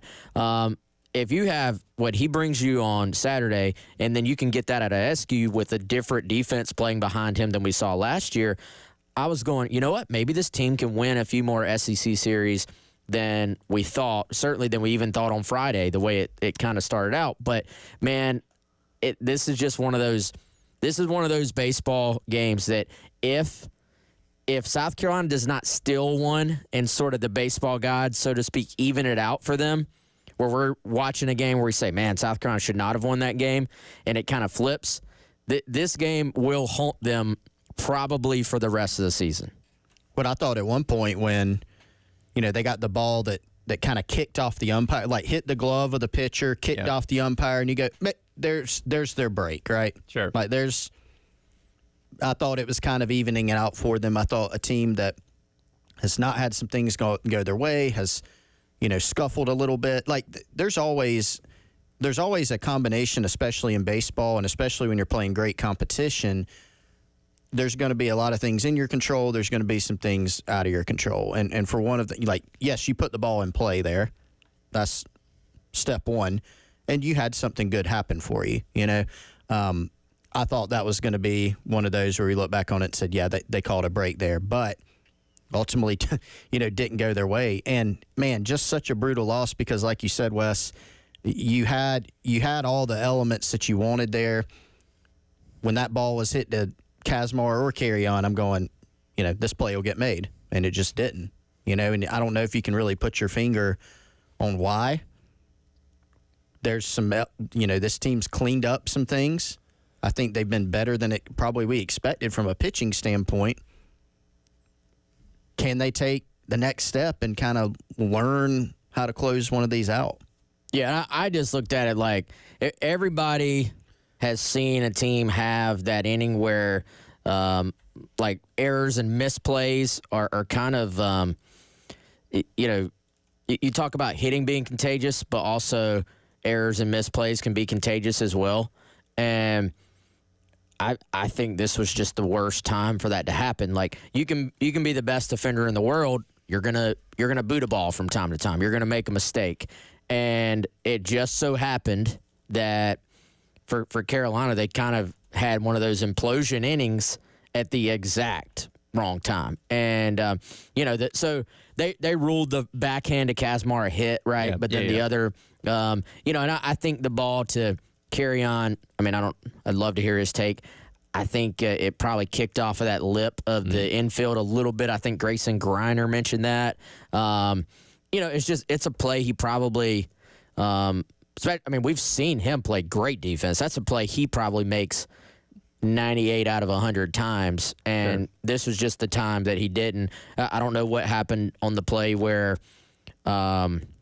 he wasn't covering second, but that was later in the inning, and I don't know. I just think this was, and that backhand play by Kazmar, he probably makes that play most of the time too, even though it went as a hit. It was just a bad time for a really bad inning, and this is a team though that they are going to have to play great defense to win games. Like that has to be part of their MO. They're not going to they hit the ball pretty well this weekend, all things considered, but they're not going to be a team that just bashes you with a ton of home runs up and down the order throughout the weekend.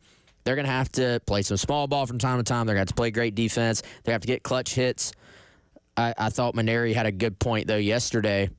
We all are going to point to the ninth inning, but also you did surrender the lead in the seventh by putting first two guys, putting a couple of guys on, and there were several opportunities to expand your lead earlier that you did not take advantage of.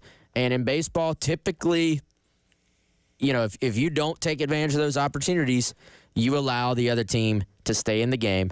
And then if you compound that by making mistakes later, this is the result you get because you are playing a good team. This was not some team that couldn't make you pay. Like Oklahoma clearly could make you pay. Yeah, and again, South Carolina has a problem with leaving a lot of runners on base. That was another issue this past weekend. And the next 8 games, going to be tough, taking on College of Charleston coming up tomorrow night, 6:30, which you can listen to right here on the game. A road series against Arkansas this weekend. You take on North Carolina, another top 5 team in the midweek next week. And then you have Tennessee coming into Founders Park at the end of March. So again, these next 8 games can be a big swing one way or the other on what South Carolina's 2025 baseball season is going to be.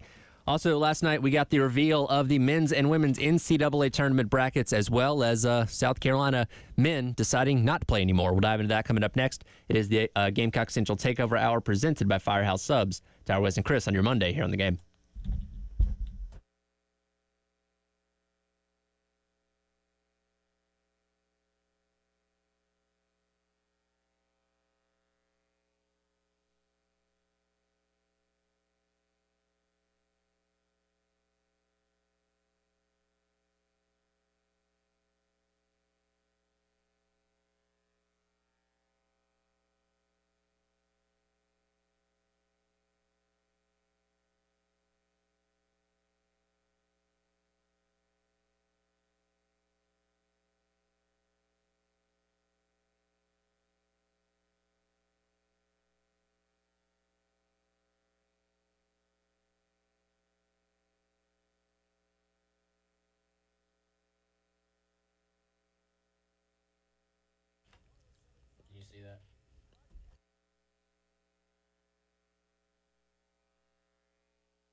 If you have had issues ever at your with your Wi-Fi at your home or business, you are not alone. Most people have. I know I have.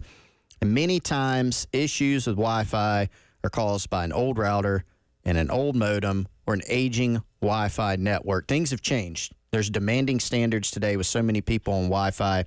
So if you're having problems, let the fine folks over at Integrated Media be your Wi-Fi experts. They can come out to your home or business, test your Wi-Fi for a free consultation. They'll check out your hardware. They'll run speed tests at a bunch of different locations, both inside and outside your home or business. And they can even advise you on your current service provider. Are you using the best? Do you need to change? They can let you know that. They can recommend, sell, and install the Wi-Fi equipment needed to update your home or business and upgrade you to the best service provider. 803-948-8327, integratedmediainc.com.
I think our players are where they need to be. They're in, better headspace. I think they are playing the best that they've played all season long, and not just individually and collectively. So that's always a great thing when and they're practicing, with a certain level of focus. So excited that I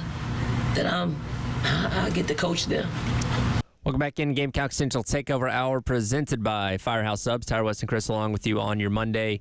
Here on the game, Dawn Staley yesterday talking at the bracket reveal party over at Colonial Life Arena about her team's readiness heading into yet another NCAA tournament as a number one seed, but not the number one overall seed, as that went to UCLA last night instead. And the committee basically laid out that the head-to-head did matter there, and the fact that South Carolina had the 29-point loss to UConn, another deterrent from them getting the number 1 overall seed once again. But regardless, when you kind of look at South Carolina's bracket, it does seem to work out pretty well for them in terms of making out of their side of the Birmingham Regional and potentially making it back to another Final Four.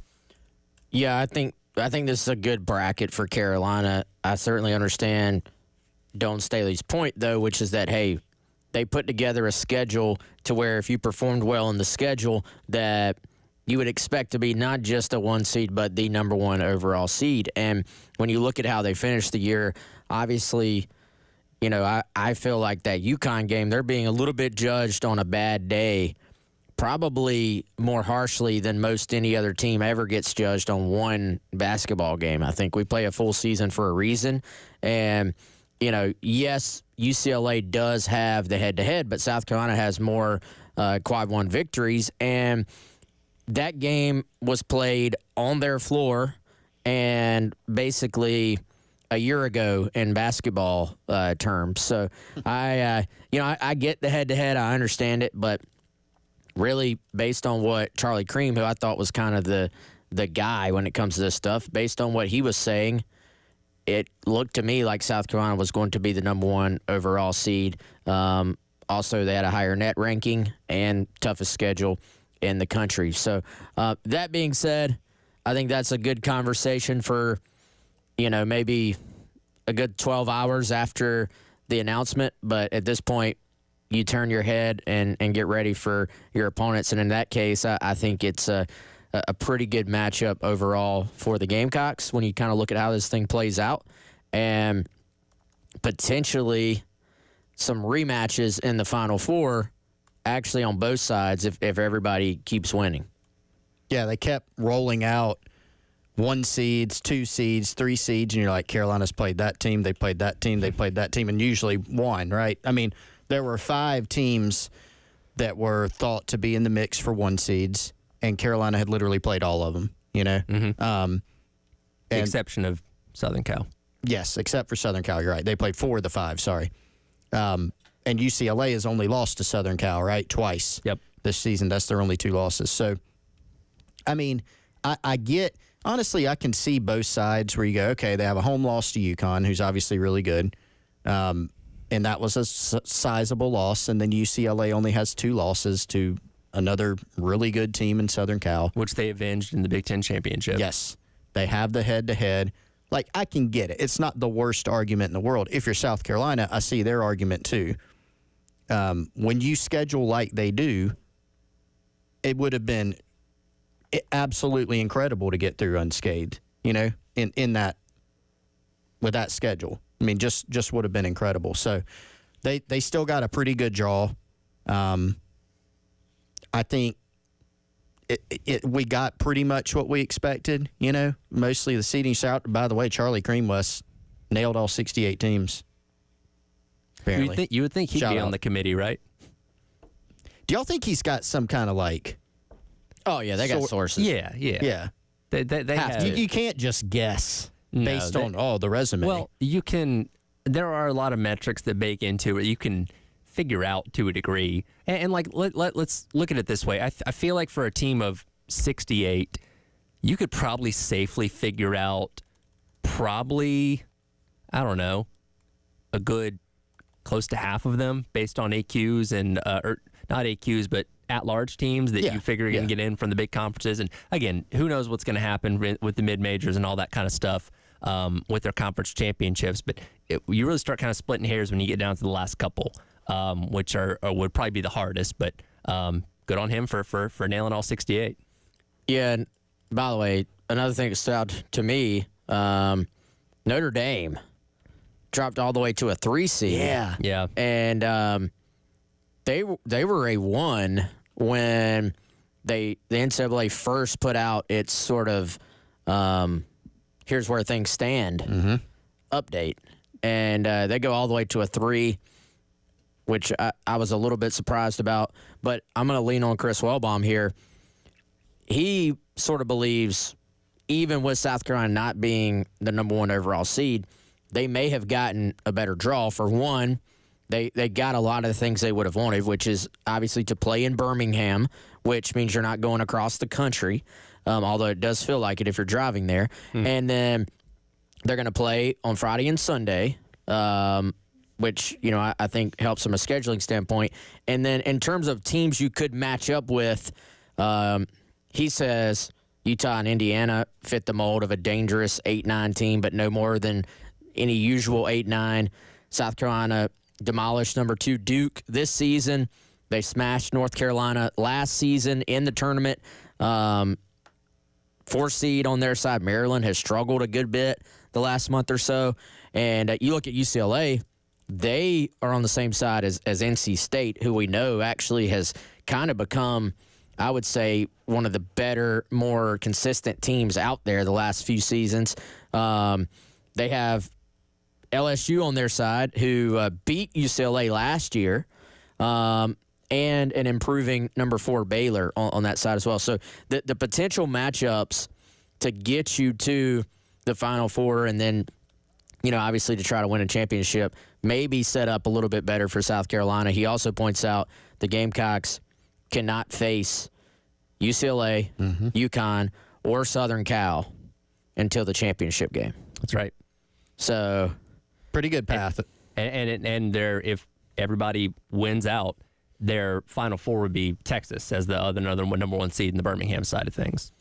Yep, and we would have to ask Wellbaum this specifically, but I got to imagine, and just the teams we do know about, I don't think there is a big on these teams, which we know that can kind of be South Carolina's Achilles heel, is if there is a great big for their opponent. We've seen them at times have struggles with that. I don't think there's maybe somebody that just would look at it and you say, man, they really match up well with South Carolina on this path until you maybe get to Final Four and then championship game. Yeah. On the other side of things, men's basketball turning down the NIT bid that was given to them automatically by virtue of 14 teams making it in out of the SEC. Both them and LSU actually turned down the bid, so no SEC teams taking part in the NIT for this year, and that wraps up the 2025 men's basketball season. As again, we've talked about it, they turn their attention to the transfer portal, which opens up here in a couple of days, and trying to turn this roster around for what's going to be a very important year number 4 for Coach Barris. Yeah, what did y'all think of the decision? Not surprised by it. I do think referencing injuries was interesting because outside of Miles Stute, we haven't known of any significant, huge injuries going on this season, unless just everybody was too banged up from. Well, CMB super banged up. CMB went through the ringer in that Arkansas game last week, and I imagine he probably wouldn't want to play in this anyway. So you're talking about a South Carolina team without their best player playing in the NIT. So I don't have a problem with them sitting out. I just think, the excuse, if you want to use it that way, was maybe a little odd. I mean, I agree with the decision not to play too, just because, and you're at the bottom of your conference, and I know that the rule was probably put in, the change in the next 2 getting in from the SEC was put in probably not with the expectation that everybody else would be in the big dance and that you'd be talking about the last 2 teams. I think it was just time to turn the page. It was time to start focusing on the next steps. The next steps for CMB, the next steps for the roster. I don't know, man. In any moment you spent getting ready for an NIT game, honestly, probably is a moment wasted that could have been spent on getting ready for next season. And I saw there was a lot of just mixed reaction on the decision.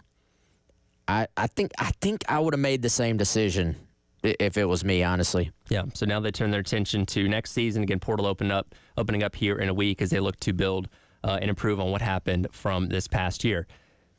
Spring football gets rolling this week. We'll be out at Pro Day coming up tomorrow. We'll dive into some more position previews coming up next as the Gamecock Central Takeover Hour presented by Firehouse Subs rolls along on your Monday here on the Game.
Welcome back in. It is the Gamecock Central Takeover Hour presented by Firehouse Subs. Tyler West and Chris along with you on your Monday here on The Game. Reminder, talked about baseball a little bit earlier. The Palmetto Citizens Federal Credit Union Grand Slam giveaway rolls into another game as the Gamecocks take on College of Charleston coming up tomorrow night. $150 up for grabs. Go online to 1075thegame.com and register for the Palmetto Citizens Federal Credit Union Grand Slam giveaway. And if a Gamecock batter hits a Grand Slam, you could win all the money in the pot. Tomorrow, we're going to be out at Pro Day from 9 until noon, talking all things Gamecock football, getting you set for spring ball coming up on Wednesday when the first practice is. And, guys, we got some interesting news on the spring football front in reference to Nick Harbor, who, of course, we know was opting out of the indoor portion of track this year to focus a little more on football. And you guys have confirmed as well that it appears to be skipping the outdoor session for spring track as well. Yeah, that's the plan. He'll be able to go through spring practice just like any other player, which will be the first time for him, since he arrived at South Carolina to be able to do so. And, I think the writing was a little bit on the wall when he actually did his sit down in here for the Gamecock Club Hour. I went back, that was mid-January, so about 2 months ago. He was not ready to confirm his plans yet at the time, but I could tell, he had kind of just gotten the football bug, basically. Like, I don't know that he always was track first, but I always just kind of got the impression that it was kind of track first in life and football was something he did. I left that sit down just thinking, man, like, this guy, for one, got his confidence boosted with the success he had the latter part of last season, but two, he just kind of got the itch to be a great football player. And also, if you go back and listen to some of the things he said, he definitely acknowledged that missing spring ball last year put him behind some of the other guys who did go through spring ball. So I think if you add those two things together, you could kind of see the writing was on the wall about where his head was at.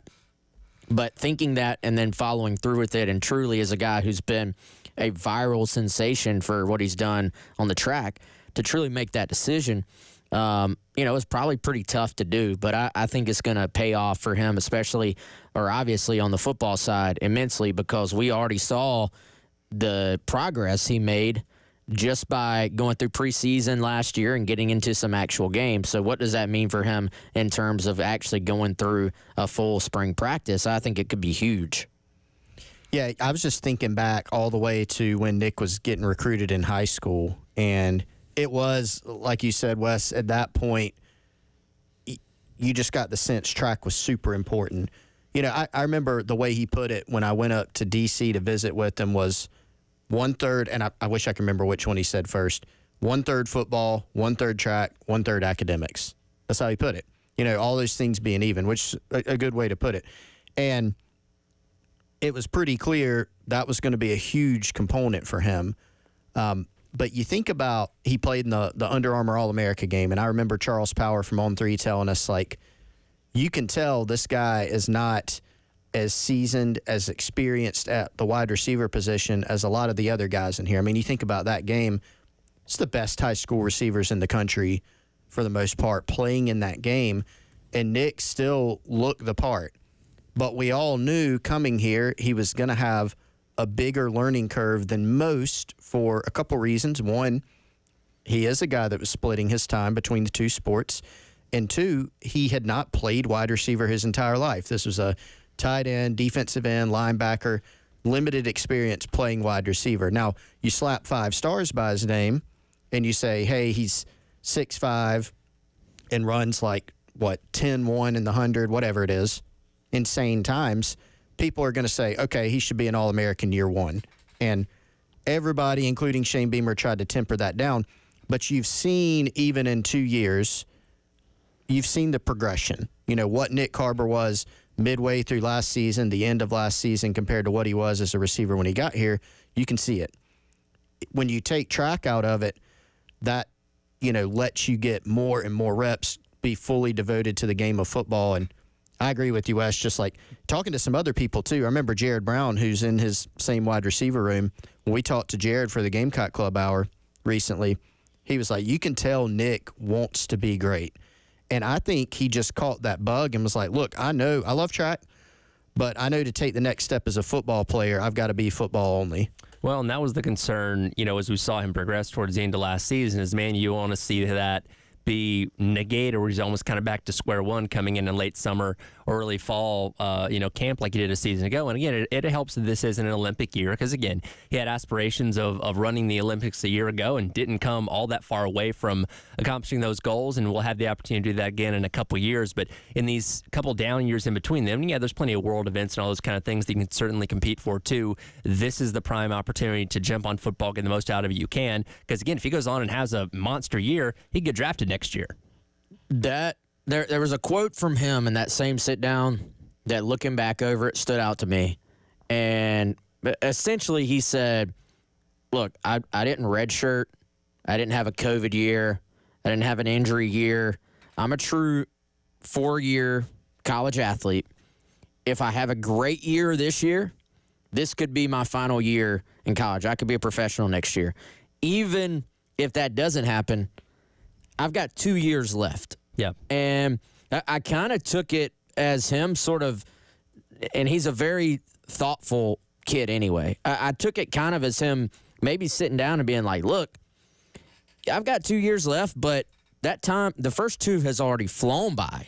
So I think he could kind of see, hey, my time in college, my time to show I can be it's not like it's ending now, but you can see the kind of end of the road already. And so I think there's a little bit of a situation here where, maybe he just felt time starting to slip away a little bit, and it changed the sense of urgency too in terms of just getting to a point where he wants to be. And, you talk about Mike Furrey and what he's sort of, I would say, envisioned from Nick. And Nick said, Furrey has sort of just told him, hey, your goal should be the best receiver in the world. Like, your goal, you should not put any limitations on what you can do. And, he's really, I think, bought into that. And I think Furrey has tried to instill quite a bit of confidence in Nick. And I think we saw that on the field towards the second half of last year, especially that Alabama game and on. And, who knows what Nick can look like with a full offseason with Lenoris, within a similar offense, and actually being able to work day in, day out throughout the spring with Furrey.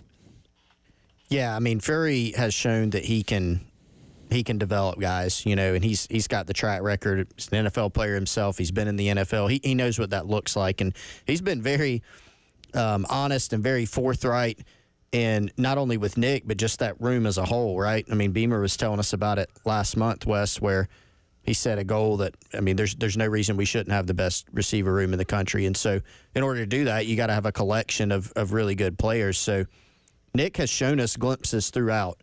I think it's just about becoming more and more well-rounded, more and more consistent. I think he's getting there. He's done that. He's one of the players to me where if he can take a jump in spring and kind of show some of the fruits of that labor, he's a guy that's been mentioned to us many times as working really hard. And he's got not only the spring, but he's got the summer and preseason as well, and then he can improve throughout the course of the 2025 season like he has his first couple years. He could help take that room to – you can view that room, I think, differently if he keeps realizing his potential. Yeah, and again, spring practice gets rolling coming up on a Wednesday, and we'll be out at Pro Day coming up tomorrow from 9 until 12. It is the Gamecock Central Takeover Hour presented by Firehouse Subs. Tyler, Wilson, and Chris on your Monday here on The Game.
Welcome back in. Gamecock Central Takeover Hour presented by Firehouse Subs. Tyler, West, and Chris along with you on Monday. Again, we're going to be out at Pro Day tomorrow morning from 9 until 12.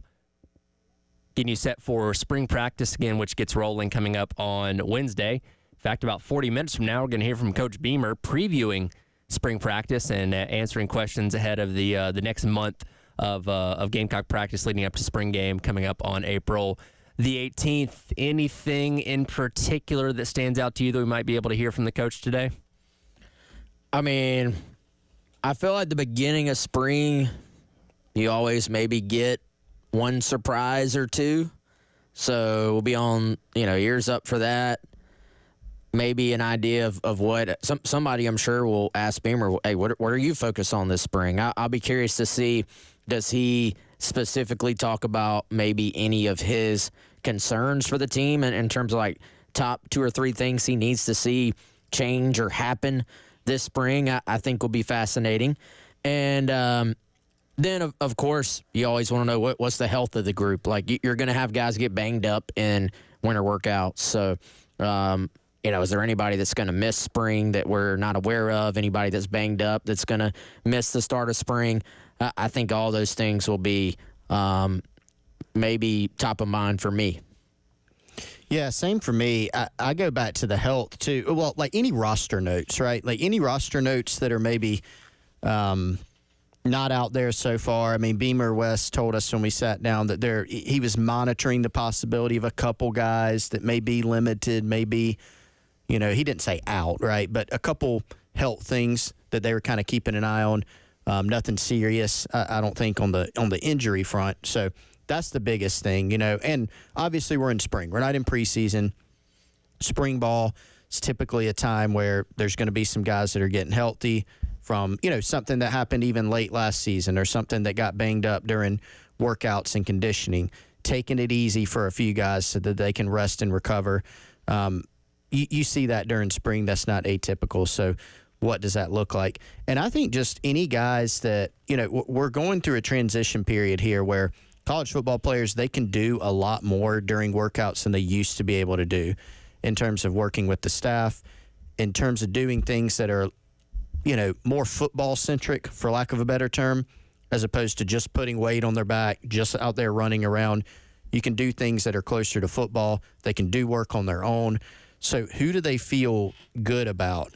And we've reported on some of this stuff, but it's over now. We're going into spring on Wednesday.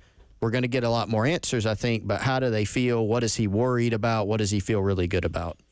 And, of course, probably going to hear a little bit more about his thoughts on spring games as well. He did have the quotes in the article by Heather Dinich last week kind of explaining some things where he's kind of on the opposite side of the way that a Matt Rule looks at it at Nebraska. More teams canceling spring games. Saw LSU cancel theirs the other day as well. And, again, Beamer's kind of stood firm on that stance that he wants this to continue to become a thing. And, again, we're going to have one a little over a month from now on April the 18th. Yeah, I'm sure he'll be asked. I think the fact that you do not have any preseason football, as Beamer has brought up multiple times now, and you have that in high school, you have that in the NFL, you have it in other sports, but for whatever reason, there's no mechanism to have that take place in college football. And you have all these newcomers that South Carolina is going to be counting on this year, whether they are transfers playing in a new jersey and in a new scheme, or whether you have actual true freshmen. Those do still exist, and they're going to be coming in at wide receiver and going to be asked to play. So I think having a chance to step into Williams-Brice, having some SEC network cameras, having the lights on, having not a full crowd but a crowd in the stands, I think Shane Beamer still considers that to be valuable. And I think it's good for your fans as well to be able to get out there and see the team, because you just don't see them as much as you used to. So, yeah, I get what the other coaches are talking about, but I do think they still need to acknowledge there are some positives to having spring games. Absolutely. And again, we're going to hear from him coming up at 12:30, which we'll carry for you during the halftime show with my Secretary Ford coming up here in just a couple minutes. Again, we'll be out there from 9 until noon out at the indoor facility for Pro Day coming up tomorrow as well, and plenty of action to cover from that as well. This is the Gamecock Central Takeover Hour presented by Firehouse Subs. Tyler West and Chris along with you on your Monday here on the game.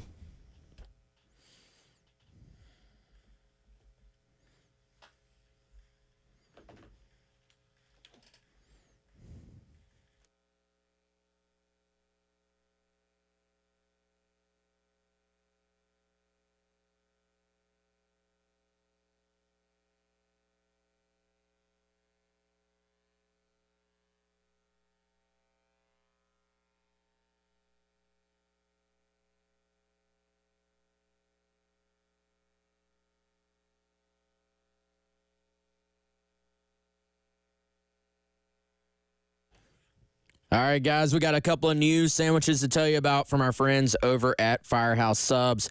Try it today. Try it right now.